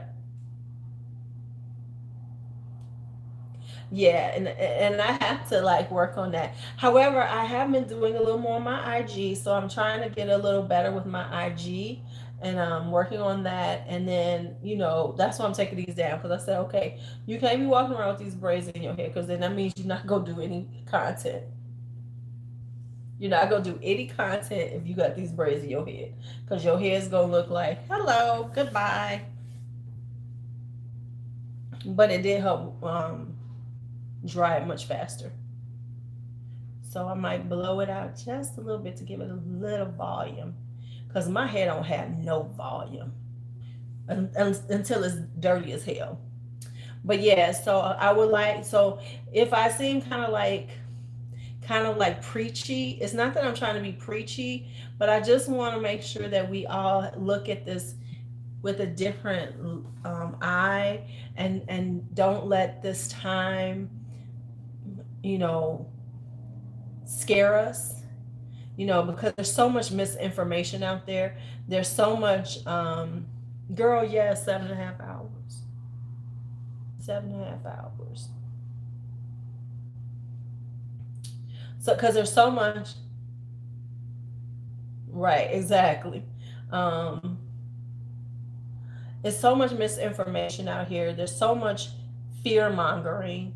Because, okay, because let me just ask y'all this for the people who are on social media, like who's sitting on Facebook and everything. How many times a day do you get some kind of random ass inbox from somebody on your friends list that you barely talk to, and they send you some random ass crazy ass videos or some shit? I'm like, I ain't clicking none of that bullshit. I don't know. We don't talk like that. I don't. I'm not clicking a damn thing. Nothing. Stop it. No. Not at all. Go on with y'all dumbasses. Cause I mean, it's like people you don't never talk to. It's like, what? What are you? Why are you sending me this? I don't even know you like that. And they want to send it to everybody because they want to pass around some bullshit. Oh my God, the 5Gers. The 5Gers. It's the 5G. It's the 5G. This is what I always want to say. Mm, y'all do know that the governments are made up of people who will die from these things that y'all claim they're doing. I didn't see that one, or maybe I did. I did. I gotta remember. Um, I mean, but I know you. Right, right. Ain't saying nothing to me, but now you sending me some bullshit. And like the ones who were like posting up, did y'all see how they're doing these 5G towers and they making them look like trees? Y'all do know them damn things look like that the whole time. Y'all didn't notice them. The thing is that people notice some shit, and shit been sitting there like that forever. And they're like, the government's putting up these 5G towers. Actually, no. Cell phone towers are owned privately. But I guess y'all didn't know that. Because I know people who own cell phone. I've met people who own cell phone towers. Right. Them things have been around forever. They've always done that to make them like look more landscapey, so you wouldn't see how many cell phones. I know people who have cell phone towers. They've been doing that shit for years. Now everybody's like, see, it's because of the 5G. The 5G, they trying to hide it from us. They trying to hide it from us. They trying to hide it from us.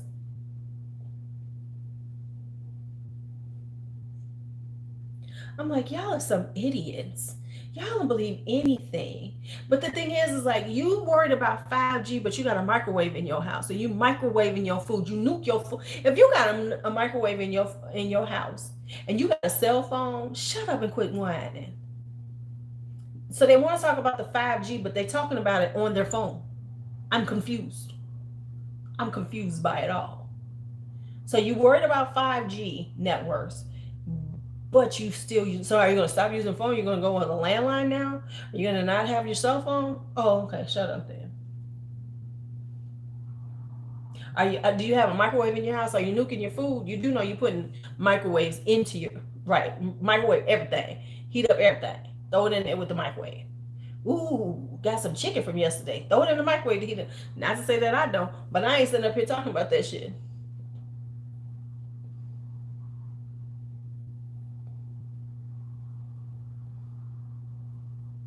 It's like, right, phone been 5G.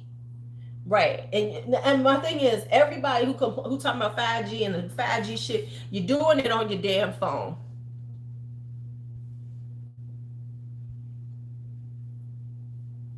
You sitting around doing it on your phone, but we supposed to be like, what? What? You know, y'all worried about it. If I hear one more person talking about, have you noticed that you're getting a lot of? I've been getting more headaches in the last few weeks.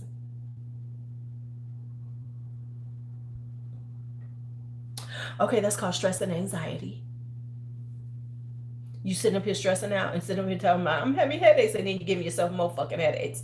It's like, come on now. Oh, it's like, are y'all this stupid? Sheeple, sheeple, sheeple. Come on now, think this through. You're stressing out. You know you're worried about things. You know you're worrying. That'll give you a fucking headache. Hello, goodbye. All right, I have 13 likes out of 72 people. First off, I need some of y'all to say hello. Come on in, y'all. 72 of y'all in here. Say hello. You ain't got to say nothing else but say hello. And then leave a like when you leave. But yeah, it's like, what? Okay, so then I'd be wrong if I cuss these people out for sending me stupid shit in my inbox. I don't even know your ass like that. Stop sending me shit. I'm gonna start sending people like that back. I'm gonna be like, I ain't spoke to your ass since 2010. Leave me the fuck alone. Stress of the Rona, right?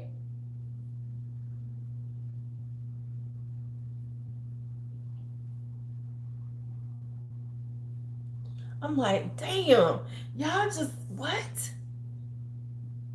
What? You know, my plan is, let me tell you part of my plan is to take care of my hair better, take care of myself better, and don't make excuses because there are no real excuses now. So I'm going to take care of myself better. So, like, with that, I said, okay, I just hate walking in the cold, y'all. But I'm going to take my little ass outside in the cold. And I'm going to say, bundle up a little bit and go for a walk. Because it's important that, we take care of ourselves. This is a time to take care of yourselves and get healthier, because we ain't got shit better to do but then take care of ourselves, look good, and get healthier. Oh, shit.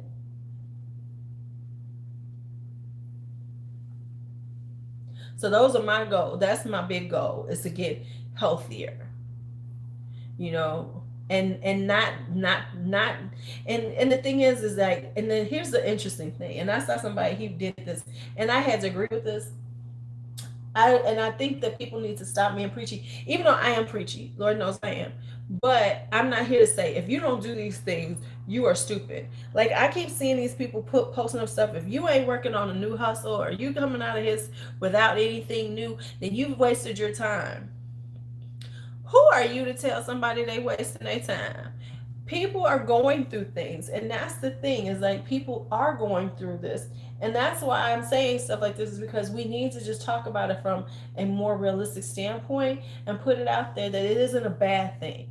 And you don't have to figure out everything right now, but you can make some small changes that are good for you in your life. Even if it's during this time you drink more water, or this time you might make a salad more, right? Right, rest. Just do something better for yourself. Create, something that makes your life better. Even if it's just, you know, reading a book here and there. Anything that you're doing that helps you get through this and gives you something different and better that you're doing, right?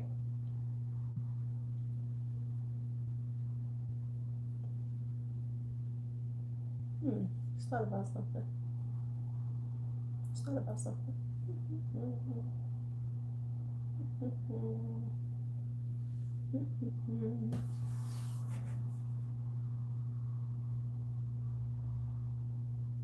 I'm sorry, I just was like thinking about something and I'm like, oh, see, there we go, Tammy. Things that we have like let go to this, to the wayside because life has gotten us doing things. Like it's okay to go back and take care of them or do something.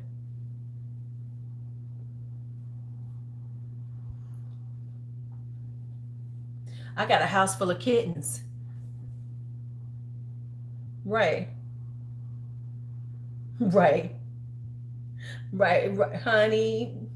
Some of the animals is happy to see us, and then some of them is like, "Could y'all go away?" I got a house full of kittens. Shelter in place or not, I need folks to come and get them. Shelter in place. I need some people to come and get them. Because I am not becoming the cat lady with a whole bunch of cats. It's not going to happen. But what I did read, and this is speaking of pets, I read that the shelters here in Chicago have no pets in it, have no cats or anything in them. Oh, it definitely a test on your marriage or relationships if you in one. Here's what it's a test on. This is the funniest thing as a single woman, right? Listen, I'm telling you, that picture is real. All of a sudden, I'm lying on my bed yesterday, minding my business, mind you, reading on my phone or whatever, and I felt fur on my back, and it was one of them. It was one of them damn cats had came up off one of the kittens had came up off the side of my bed, by my headboard, and had shimmied her little ass into my bed. And B was loving it because all of a sudden you saw this little head sticking out over my pillows because I got one of those, reading pillows, the big ones. So it's in the corner of my bed, and all of a sudden you see this little head.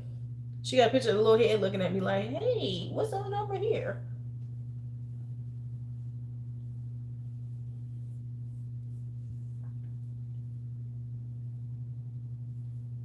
Right.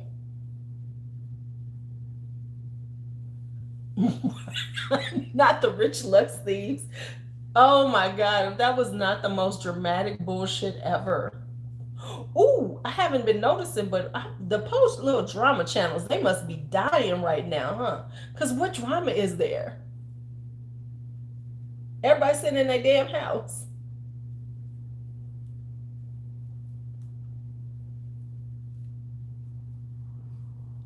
It's like, so the drama channels must be dying for content. Because I mean, how do you have content when there's absolutely when everybody's sitting at their house, minding it? That's an interesting thought. I haven't really noticed anything. I hadn't even. Yeah, I saw that Luscious got the wound. I'm glad he's doing better because I did see where he said he's doing better. Um, I did see where he said he's doing better, which is good.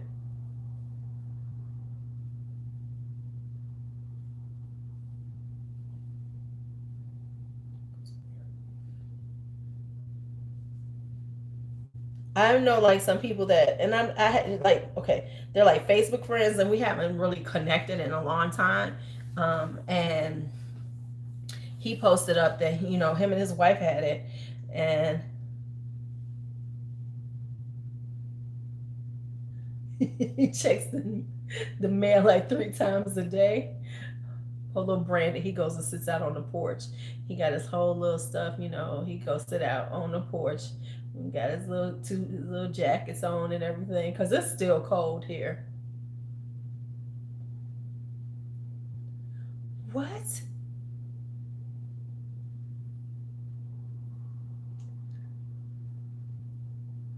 Okay, no, we don't need to see Jacqueline Hill doing anything like that. We don't need to see any of that.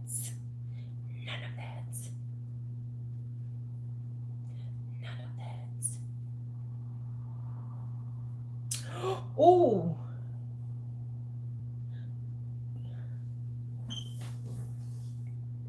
Melissa, if Nate got a girlfriend, that is what we expected.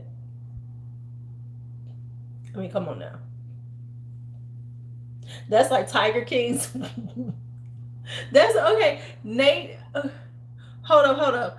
Nate and his girlfriend is like Tiger King's husband and his wife and his new woman. Remember it on there where he's like the one he was his first husband was like, yeah, I'm with a woman now. I really wasn't gay.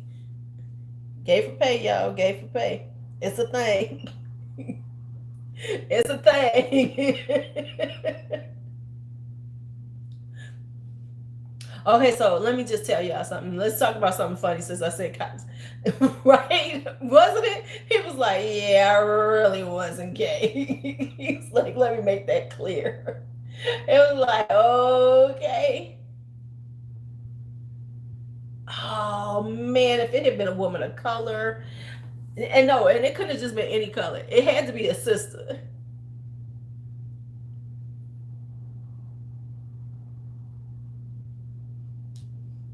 If it had been a black woman, that would have been hilarious. That would have just been too funny. That would have been too funny.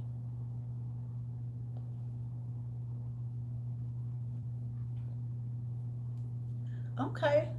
Look at me getting these down faster than I normally do. And I have not tangled up my hair. Because normally I go through these things and just tear up my hair, tear up my hair. But I have not.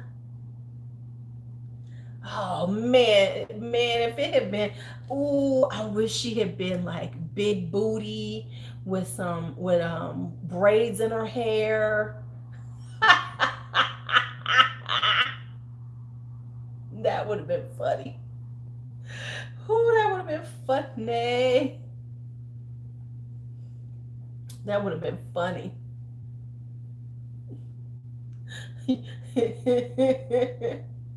Right. Yeah, isn't it shiny? Whew, yes, chap. Only y'all would sit on here. Only you people would sit on here as I unbraid my hair. Right. Yeah, gotta have the braids.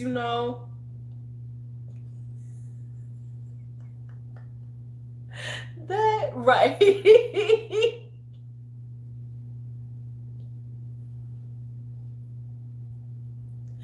No, he could have got somebody from the hood.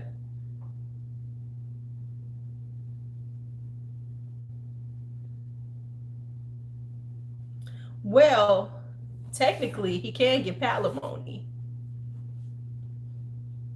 I mean, he can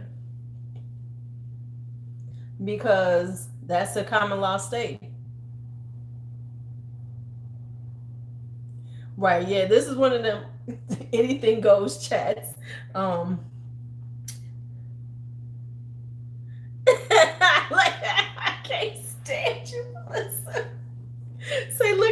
Jackie ain't on vacation in Nigeria, going to visit her family.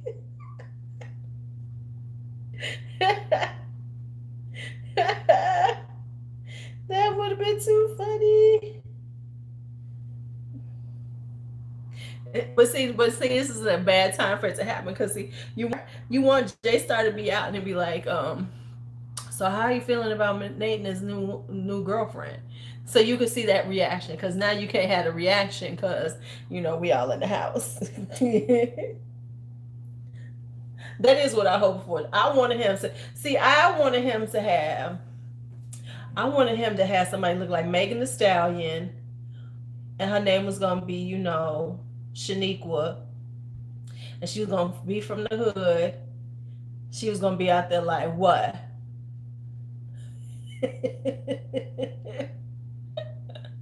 I want to have some. I want her to be a roundaway girl. I want him to wind up with a roundaway girl. I need a woman with extensions in her hair, bamboo earrings, at least 2 pair, a Fendi bag, and a bad attitude. That's what I wanted him to have. I needed her to have that Fendi bag and a bad attitude.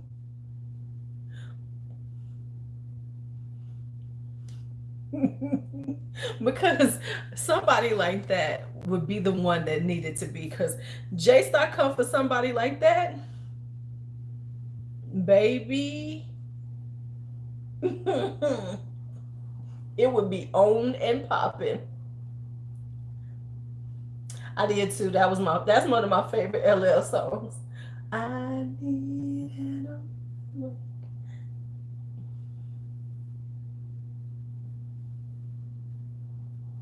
Yep, I was like, what? That would have been hilarious. That would have just made my day. It really would have.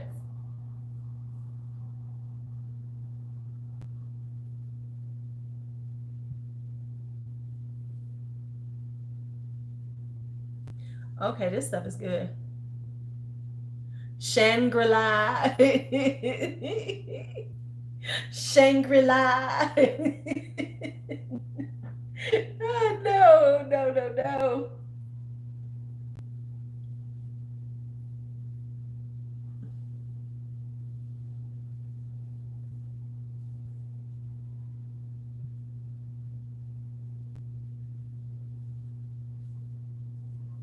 Well, listen, I'm not one to talk. I got a cousin. I had a cousin named Cavassier, so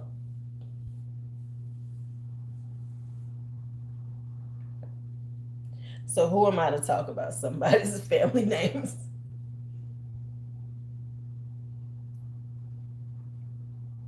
Who am I to talk about somebody's family names when I had a cousin named Cavassier?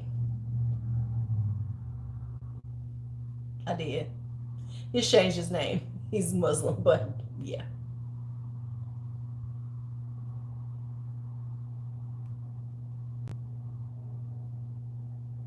So, who am I to talk?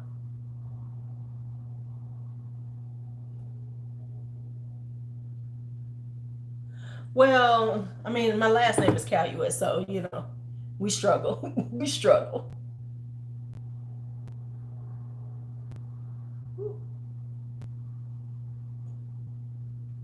Speaking of struggle,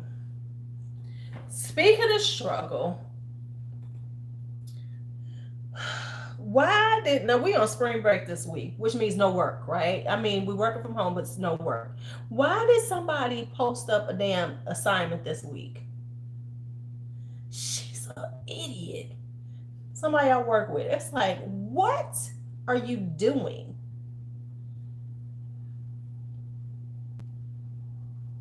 You just couldn't help yourself. Just could not help yourself. You had to listen. Only because this is the funny thing, and I guess she knew it. Because I'm doing I'm doing night school again, and so we're doing it online. And one of the girls, it's 3 of us who do night school, right? And she texted me because I know she must have figured it out.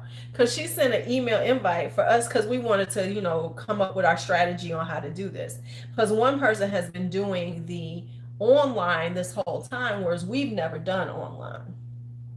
But me personally, that shit could have waited until Monday.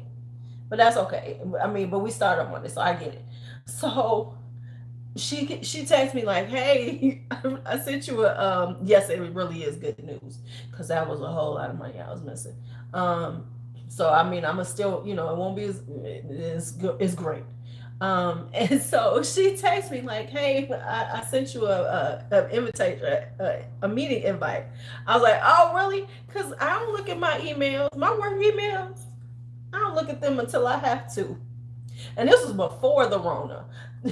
Because school is out at 3:45, right? And they be like, "Did you get them? Did you see that email?" I come in the next morning. They be like, "Did you see that email? When y'all send it? Oh, 4 o'clock? Oh, hell no, I ain't see that damn email." I am off the clock. I ain't looking at shit till I walk in the door. And then okay, yeah, I see it now. My bad. I'm like, if you want me to know something, you better send that shit to me before 3:30. That's the last time I look at my damn computer. Fuck out of here. Right. I'm not looking at nothing. Once I am out the door, I am out the door. Even when I'm doing night school, I don't be looking at my email. I'm doing my night school thing, and that's it. Shit, you crazy enough? Or you think I'm gonna look at something? Look, did you see it? They said it to me all the time last year. Now my boss, my immediately my coach, she say that I don't. She was like, "I don't even look at that stuff after." I'm like, "Thank you. Don't be sending me nothing." The only time they hear from me during that time, and I'll text them, is like if I'm not coming in to work. Yo, I'm not coming in. Let me give y'all, here's more of my stuff. Right. Listen, honestly, it's around 3:30. I don't look at it no more. But if somebody says something like, "Oh, did you see the email? If it's before 3:45, I'll go look at it." But if it's after 3:45, that will wait till the morning. But yeah, she sent up here. She sent out an assignment this week. It's like we are on spring break, whether we're online or not. When we come back, would you be doing something like that if we were on spring break? Hell no. I mean, she's a goof. She's a real. I'm like, what? You goofy?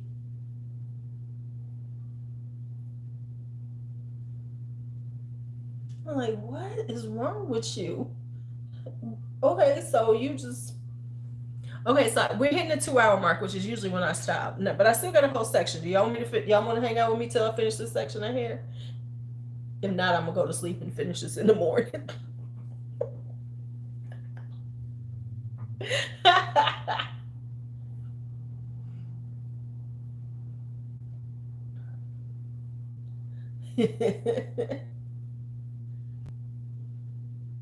All right, then we hanging out because I'm up this as soon as I'm done with this one, and then I get this little section right here to do. So I might as well finish it. And I think I'm gonna wash clothes in the morning because this is just me. It's like washing clothes is like, oh yeah, okay. I ain't going nowhere. I'm wearing basically house clothes all day. So why am I washing all these clothes? Okay, because I should put them away. I guess.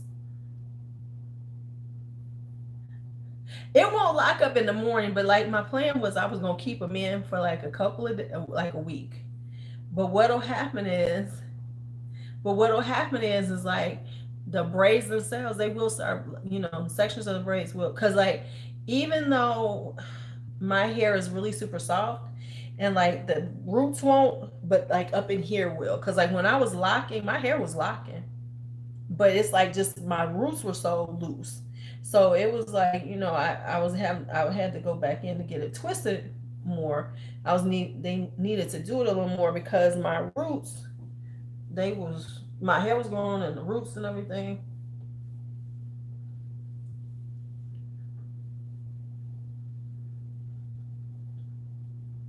But also the girl who quoted me my price to lock me, she didn't know my hair was as long as it was because my hair, is pretty, curly. So so when she started twisting it for the lock, she was like, "You got a lot more hair than I thought." I do.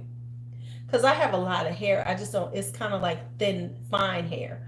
So I have hair. It's just not, it doesn't, it's not as thick as it used to be. But, well, that's because you got a house full of folks. You got kids and everything. See, I needed to wash right before all this got started. You know what I'm saying?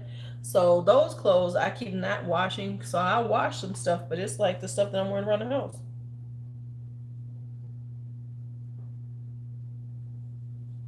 And that's the problem because it's like, oh, I need to like wash that stuff too.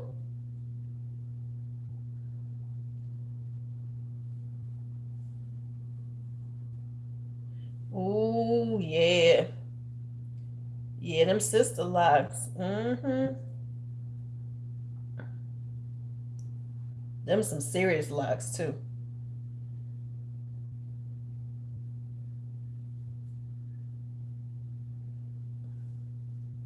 That's only right that y'all pick up a car. See, because you don't understand how it is for a black woman and her hair without getting her maintenance. We be looking a mess. That's why I'm good with doing my own hair. I haven't really like gone to get my hair done like on a regular in decades now.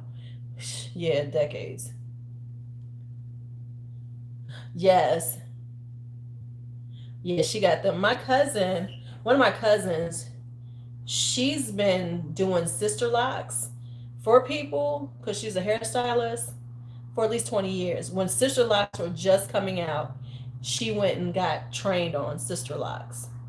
Years, I mean, yeah, it has been about 20 years ago she got trained on them because it was the early 2000s when she was getting trained on them.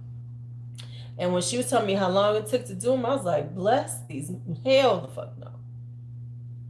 Because them things, ooh, yeah, right. Yep, see, it was nothing right there. Right. I've gotten my hair done here and there. Like on my 50th, I got my hair done. I went and got a trim. Like, I need to get a trim. I need to get a trim.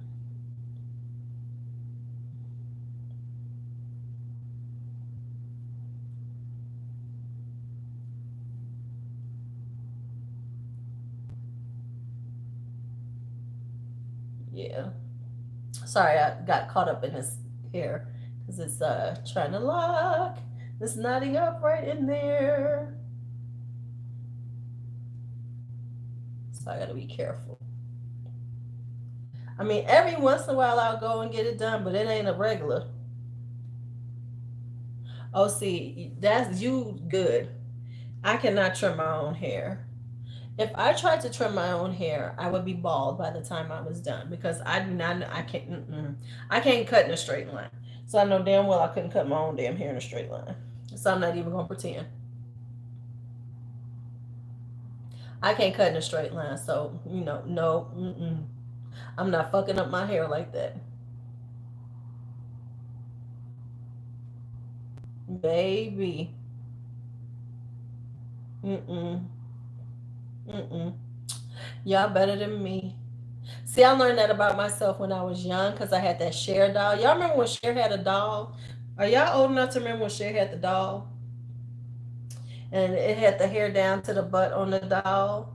And it got kind of kinked up. And I caught myself trimming it.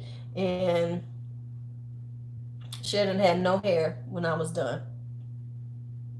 Cher did not have a lick of hair when I was done. She had like a little pixie when I was finished cutting her hair. So I taught myself that. Yeah. Yep. There used to be a Cher doll. It was out like in the 70s.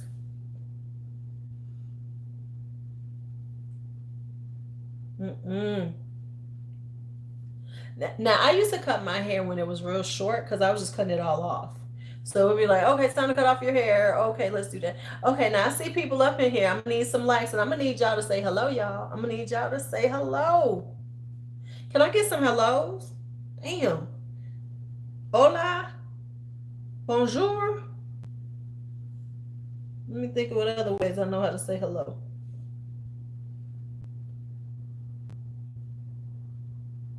Tiffany Taylor. Is that a dog? I remember I wanted. Do y'all remember the big Barbie heads? Guten Tag. Thank you. Thank you, Michelle. I appreciate you. Do y'all remember the big Barbie heads? Remember that big ass head that you was trying to do like the hair on it and everything? And they had the little fake makeup. Oh man. I used to want those. My mom would never get me that thing. I didn't have one. My mom wouldn't get me one. I felt so deprived. However, okay. Yes, yes. Oh, okay, but let me tell y'all what I got. This is gonna tell y'all how the real old ones. Do y'all remember? See, Coco. Okay. Do y'all remember in the magazines, like Right On and everything, Tiger Beat, right? Um, thank you, Michelle. Um, where you could buy the makeup. Do you remember there was the makeup little club, and the first thing they gave you was like this three stack palettes. One was like eyeshadow, one had the face stuff, and one had the lip products in it. And it was like it was like $1 or two when you ordered it, and then they had like when they would send you more, makeup. I remember getting that and sneaking it and getting it when I was a kid. Oh, okay, Tammy. Um, So I remember getting that whole setup. It was like three little plastic stacks, and it was like and it was in all the little magazines. And then you would like just you would have like it had all of all of it, and there was no they had a few.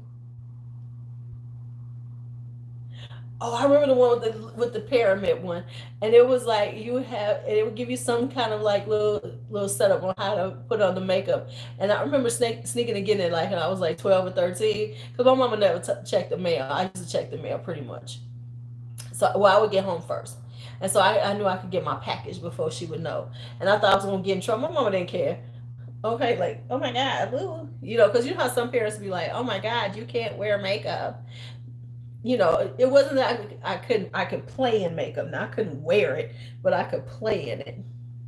I'll work on this one. Okay, Louise, how about getting to the one you were working on? And so I remember getting that, and it was too funny because I just knew I was doing something. I had me my little makeup kit. None of that shit was the right color. None of it.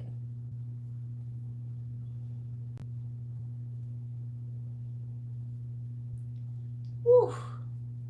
All right, we are cooking with gas. That's what my mom used to say. We are cooking with gas. And I didn't know how serious that was until I was down south, and everybody didn't have gas stoves. Like in the north, we have gas stoves primarily. I didn't know that people didn't always have gas stoves.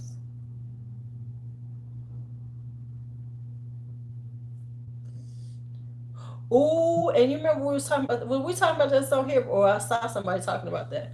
Columbia House Records. How many people? Oh, they probably had their first collection account because of Columbia House Records. Right? Yeah, it was terrible.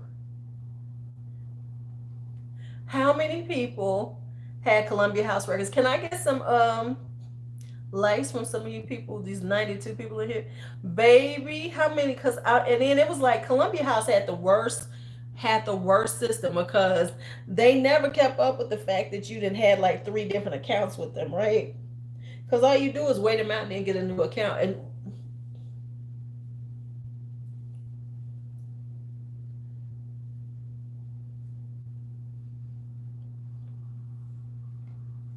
Oh, because I was forever getting me a Columbia. Right. 16 cassette tapes for a penny. Yes. Yes. Honey. But let me tell you who I am.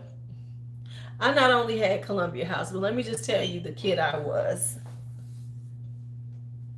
I had a book club I was in. I did a book club too. That one I got my mama to pay for though. After I got her to pay for some of them books. But I remember I was in a book club. I had all kind of books coming to the house.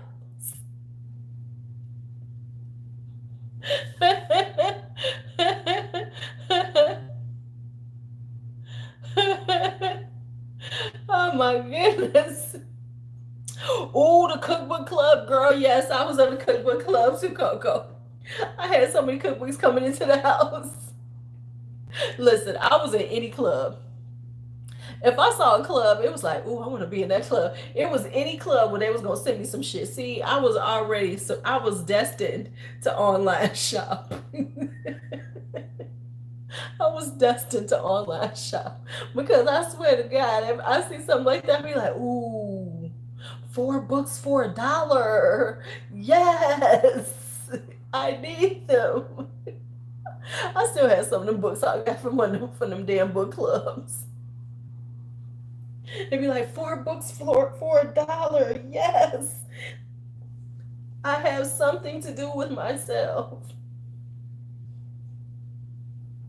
I would see a club and it'd be on. My mama told me, "What, you cannot join any more of these clubs." Right? Please. Like I said, I joined Columbia House 17 times. Ooh, the book fair at school used to be lit. Lit. Hey, I used to love the. Do you remember when the schools had the book fairs though? I used to love the book fair. My mom would give me like $6 and I'd be like doing it up.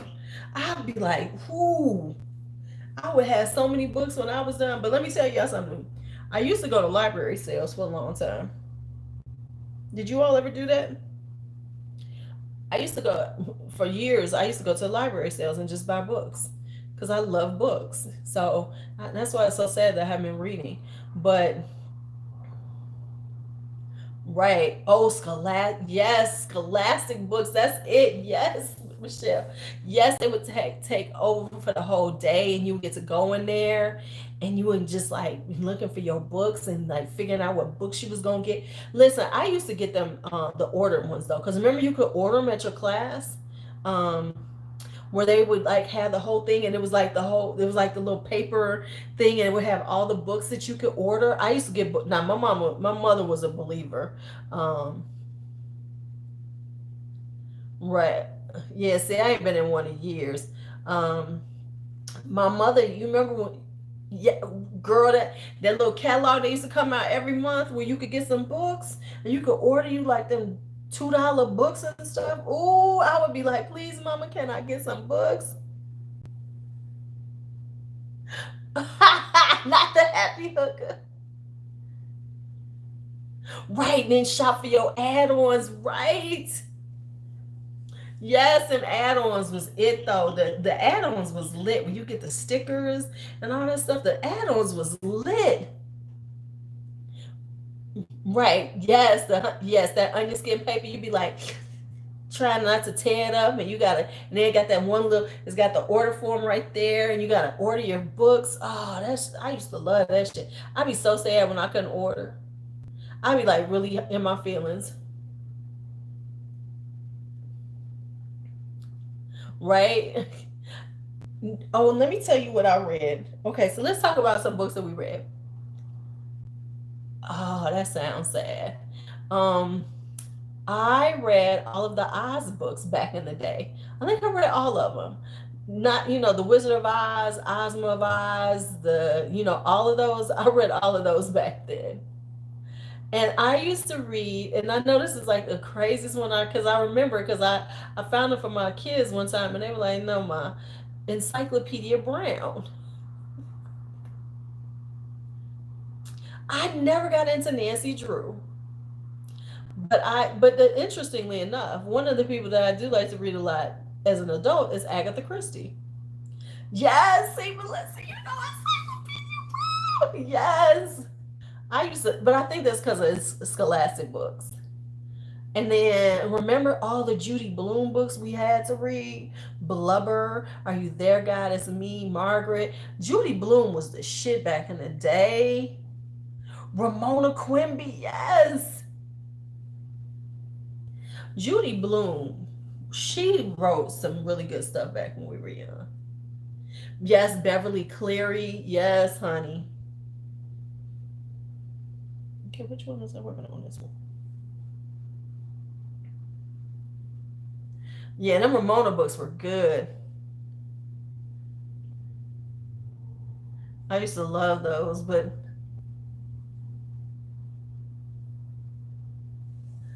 I never got into Anna Green Gables. I couldn't. It was just a little too hokey for me for some reason. But I was like a goof on all other stuff.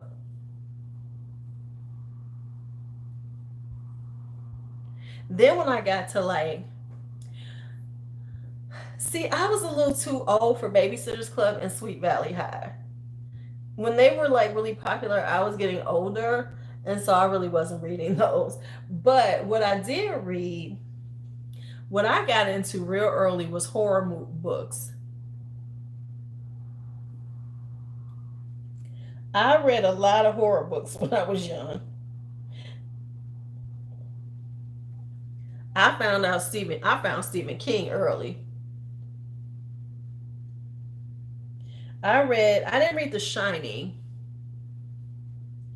I read Danielle said, my mama, okay, you know, my mama used to read, you said romance. My mother and I would read them when I was bored. Barbara Cartland. Barbara Cartland.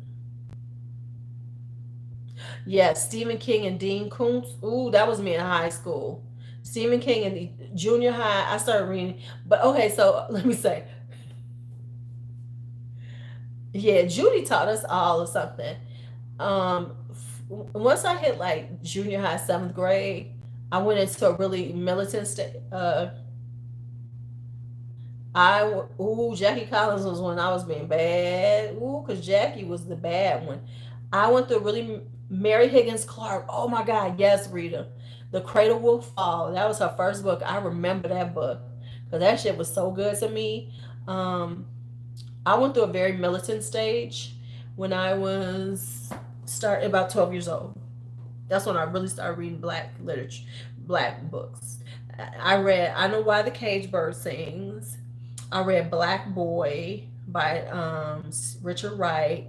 I read the autobiography of Malcolm X. Oh, I was yeah, I was so that and I started reading those then, and then I started reading Toni Morrison. I started reading what else did I read? I was reading Toni Morrison. I started reading somebody else I was reading a lot back then. My mama used to love Sidney Sheldon. She loved Sidney Sheldon and Barbara Cartland. But I got into yeah, I was reading all kind of I was like reading all kind of stuff. I started reading then I read this other book called Up from the Desk, another book about Malcolm X. I was reading a lot of like but I got older brothers and sisters, and my sisters are so much older than me, so I was reading their literature. I read uh a few some other stuff, Chinua Achebe. I was reading like some really serious stuff. Yeah, I was reading some really heavy shit at 12. That's when I was like, hate whitey. I ain't gonna lie.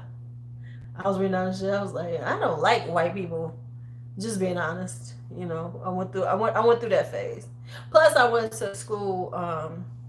It didn't help during that time that I had went to school, and I was really discriminated against while I was when I was a kid. So I told y'all, right? about when I was like in fifth grade and they were gonna fail me. Fifth grade, they were gonna fail me. Yeah, 12. Oh, Elaine Brown. Yes, girl. Yeah, I mean, yeah, I was reading like some heavy shit at 12. I was like, read this, read this. Natives. I didn't read Native Son. I read Black Boy back then, right? I, because I had went through some things, some very, discriminatory, um, racist kind of things by the time I was 12. So I was like, I don't like them.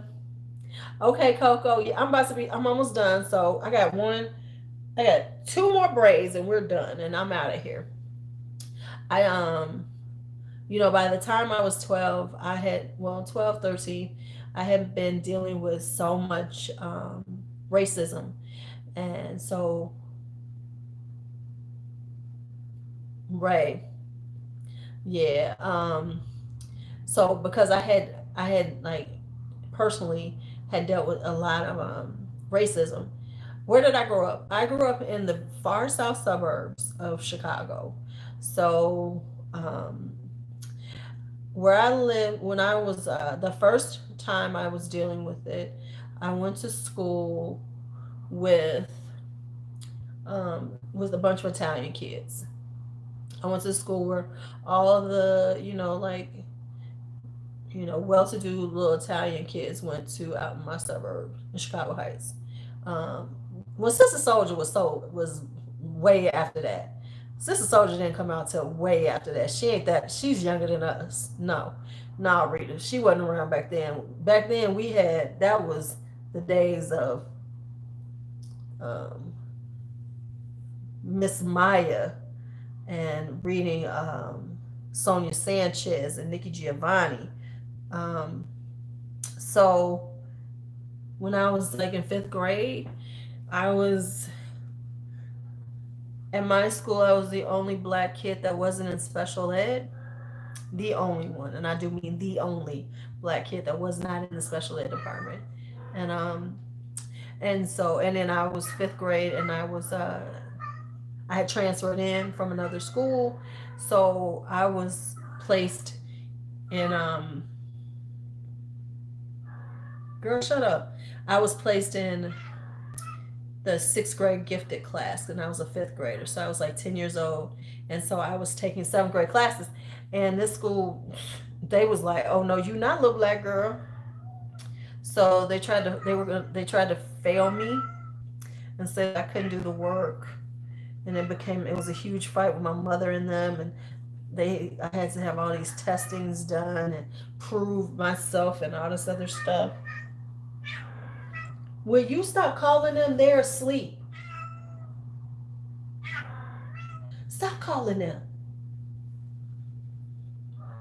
They ain't bothering nobody.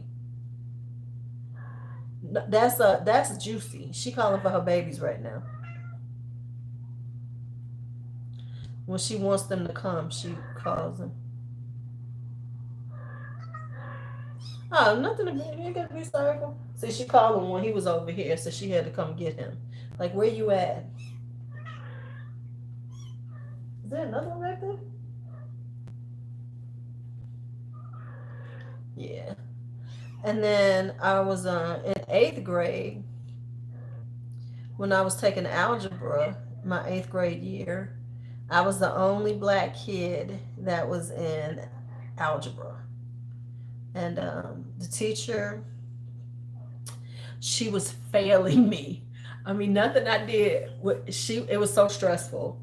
Um, but like my parents had paid for me to have a tutor because I hadn't had like all the other kids had pre-algebra. They gave me a test, and all of a sudden I was in algebra. I took this test and I was in algebra, and so I didn't take pre-algebra, so I was a little bit behind. So when I told my parents, I was like, I need. So they got me a tutor. So the tutor was keep getting me up to on point and everything, and I was doing really good. But every time I did something, I know I teach algebra, and because I love math, And so the tutor I was doing fine with, he was teaching me everything, but every time I took a test, she failed me. I failed every test. And it was to the point that I was stressing out. I was super stressed. I was having asthma attacks all the time and everything. And then what happened was, my mom, old school parents, they kind of like they don't want to believe that, oh, this teacher's doing this to you. And then what happened was is like there was one day that I just couldn't make it into school. My mom was dropping me off at school and I just couldn't do it. I couldn't. I was crying. I was just like freaking out because I couldn't take the pressure because I felt like I was just failing. And there was nothing I could do. No matter what I did, I failed. Her test. Every test I took, I failed. And so, my mom took me back home. And then this is when she found out who the teacher really was. And so she came into the school asking for me some work because I was having an asthma attack. But I wanted my work. So she comes into the school and she's, trying to get my work. And then and then the woman was like, she's like, yeah, Louise is sick, oh, sure, she's sick. She was like, I saw her in the car. Like my mom was lying. So that my mom almost beat her ass right then, but she luckily got pulled back by somebody who was with her. And so after that, and my mom worked in in school systems. So what happened was when she came in there to talk to the administration about what was going on, and this is a very lily white school I'm in, but she went to go talk to them. When she looked around, she saw that they were in accreditation, which meant the state was put in to, state was in doing accreditation of the school. And so then that's when my mama looked around, she saw what was happening, and she knew from me telling her that I was basically the only black kid that was in gifted classes, right? And so my mother went and pulled them all, and she said, "This is gonna stop right now." She said, "You're gonna," because their school was 7th, 8th, and 9th. So she said, "You're gonna get my daughter out of this class right now, or I'm gonna pull her, and I'm gonna come up to them because she kind of knew some of them because she had worked in school." She said, "And I'm gonna inform them that she's leaving the school, so you don't have any diversity in your school. You don't have any." Minorities in your gifted program. And that was the day that they pulled me that day. And then they put me in a freshman class and I wound up with an A. Because he was a good teacher and he wouldn't, so that's when it became very clear. And they wound up changing my grades. They wound up, readjusting my grades from earlier that year because it was clear that, because he said it, he was like, no, she knows exactly what she's doing. So they adjusted my grades and my mama made them adjust my grades because she was like, she would not have that on her transcripts. Nope. So I was full hate whitey back then. I was like, fuck them white people. I was like a little militant. I've come a long way, baby. I used to beat little white kids' ass. They say something to me. I mean, literally, when I was in 5th grade, when I went to school there by myself, because it was like, you have to understand, not only was I, all the black kids were in the SPED department, and then not only, and then I'm like the brightest thing in there. You know what I'm saying? I don't even, I'm bright, I'm pale. So the black kids in the school used to they wouldn't fuck with me, and so I was kind of like on my own. No, no. Well, it just is what it is. I mean, but I was on my own, and I mean, they was calling me nigga and shit in school for real. I mean, that's why I don't play like that with white people about that. I'm very listen. I might say it, but because of the things that I did, and that's why it's so interesting because like younger black people or something like that, they know it's not a big deal. Um, but for me, it is because I remember fighting people because they calling me nigga. I mean, like for real, fighting in the streets. I was a scrapper. I was a little bitty kid, and I'd get out there and I'd fight your ass like I was like some kind of beast. And so I remember being called nigga in class. Oh, please, it happens a lot. That's why some of us can say those things. So I remember me and my cousins were riding our bikes, and some teenage kids were trying to run us down, talking about nigga, nigga, nigga, and was gonna run us down, and was trying to while we was on our bike. So we had to get out of there. Yeah. Mm-hmm. I mean, but and that's the reality of it. And so it's happy, and this was the 70s, you know, right. So imagine how I was when I was a little kid. So I was this big and I didn't give a fuck. I would fight your ass wherever you stood. I didn't look when I was in seventh grade, when I had fallen, the only time I didn't fight somebody who said some crazy shit to me was because I had a full leg. I was on crutches and I had a full brace on my leg and I couldn't walk. But these boys came to me and I was waiting for my mom to pick me up from school because I was on crutches and everything, and they was like, "I bet your ass eats watermelon and fried chicken, nigga." Now, the only thing that saved them, because it was like four of them. Because if it had been one or two of them, I'd have jumped up off of my crutches, hopped over to their asses, and beat them with my crutch. Because I had done that before to somebody. But that's good. So so for me, my reality is I remember those days. So when I hear people trying to like minimize it and shit, that shit don't minimize with me, because I remember fighting people for calling me those type of names. And I remember being a little kid with grown people, like grown people, grown motherfuckers, like calling me nigga. Cause I remember some little girl's daddy called me a nigga.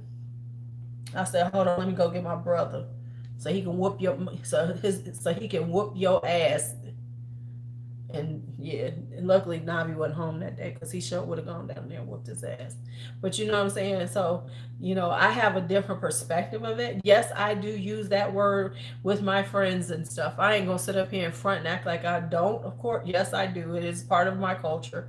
But I do not, no, I don't, I ain't one. Because like I had to tell my kids' got mother, my great niece and nephew's mother, about that, because she was talking about that. She was someplace and somebody was looking at her all crazy because she was saying that. I said, well, you know what, I allow you to say that because I know who you are and I understand where you're coming from. I said, but understand, if I didn't know you, I'd cuss your ass out too. Why? Because I have a history with that, and so therefore it ain't cute to me. And so, when people be like, "Hey, I'm using it with the A," it's like with the A, not an ER.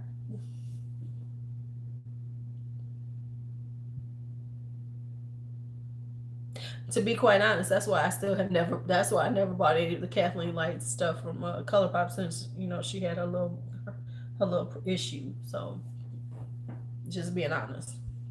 So, so for me, it is what it is. And, but I have grown, matured over the years. But when it comes down to those type of things, I still have that in me. So don't ever think, as everybody says. All right. My hair is done. Yay, we made it through. Ooh, did y'all see how many braids I just took out of my hair? Them little itty bitty ass braids. All right, so I can still be cute tomorrow and do some filming. Hmm. And many of us were. So please, so many people were. Well, but here's the problem, Christine, and this is just being honest. So many of us try to don't quite get it. But so many of us have not, because I knew people who my age who didn't do my Insta. Oh, thank you. But let me say, there were some people who didn't live where I lived, who never experienced those things. So even as we got older, they didn't quite understand my thoughts on certain things. Like, if you live in an urban area and you never really face that kind of stuff, it didn't you didn't understand it. So I knew people who dealt with that kind of stuff to the level that until they got older. But when you're young and you live, and when you are living someplace and you are the minority, when you are truly the minority, then people show their true faces. And so we, as a kid, I saw true faces because I was truly, oh, thank you so much. I appreciate that. You know, the I saw those faces of people, whereas sometimes you don't, because people can, people can be fake. Well, when it's one of you, people lose their fakeness and you see exactly who they are. Like when I went to a school when it was 750 kids and it was 12 black kids, they were going to have a race riot. Why? Because one of the little black boys had started dating a white girl at the school, and they was gonna whoop our asses to the point that they came up. Some of them kids came up in there with like chains and shit to whoop our asses. 12 of us in the whole fucking school. I didn't go to school that day because we had got wind of it. Me and my girl was like, I ain't coming to school because ain't no way we can win this one. I don't care who we are. We are not the Spartans. We are not 300 up in here. Not at all. All right, y'all. So let's get out of here. Thank you so much. My hair is done. This has been a little bit longer than we normally are on, but my hair is done. Oh, yeah. Yeah, most definitely. That's what it was. Yeah, they was going to kick this thing. They was mad. Mad. Big mad. Yeah. Right, exactly. They was dating, and they were openly dating. See, that was the problem. They were openly dating. That's what pissed them off. How dare he date? What? Yeah, so that was the issue. They were openly dating. They was like a real couple. They was pissed. They was big mad. Like big mad. It must.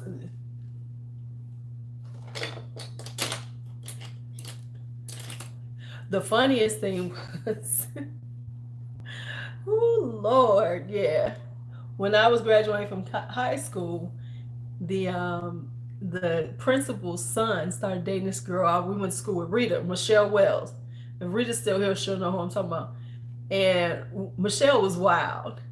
And when he got a look at her, it was like, well, yeah, in the 70s, that was a thing. Yeah, you still couldn't openly date. That wasn't really happening too much, especially in spaces where we were, because we were definitely the minority. So hell no, they wasn't going for that shit.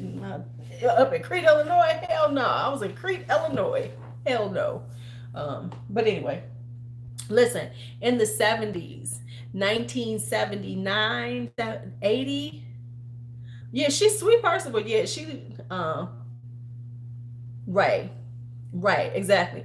Listen, I knew some people, Monique, which was which was out there, and there was no black folks out there. I knew some people who her parents tried to built a house in Monique. They burnt that bitch down before they could move in. They burnt their house. Right. It was super rural. It was, so that, this is like now it's a little, of course it's different and everything. But back then in the 70s, they decided her parents bought some land out there because they had a little bit of money. They built the house. They started building their house. They burnt it before they even built it. Then they finished building it, and then they still moved into it. I was like, your parents is crazy, because they had already burnt it before they really got it started. So then the insurance came through, and then they built the house. They finally built the house, and yeah, and it was like a big deal. I mean, like they was burning crosses they burned a cross on their front yard and all kind of crazy shit. And this was in the 70s. This was almost at 1980, when all this stuff, was supposed to have been better. No, this shit was still going on. It was just, on the low. For real. All right, y'all, let me get out of here. It's been good. What time is it? Oh my God. It's 1 o'clock in the morning. Y'all let me sit on here this long? All right, y'all, let's go. I'll see y'all later. Right. Right, honey. Yes, Rita. Part 4 South was yes, yes, yes. And then you went to Creed. And it was like, no, no, no. And remember, I wound up at Hubbard Trail. See, y'all at least went to Deer Creek. I wound up at Hubbard Trail. All right, see y'all later.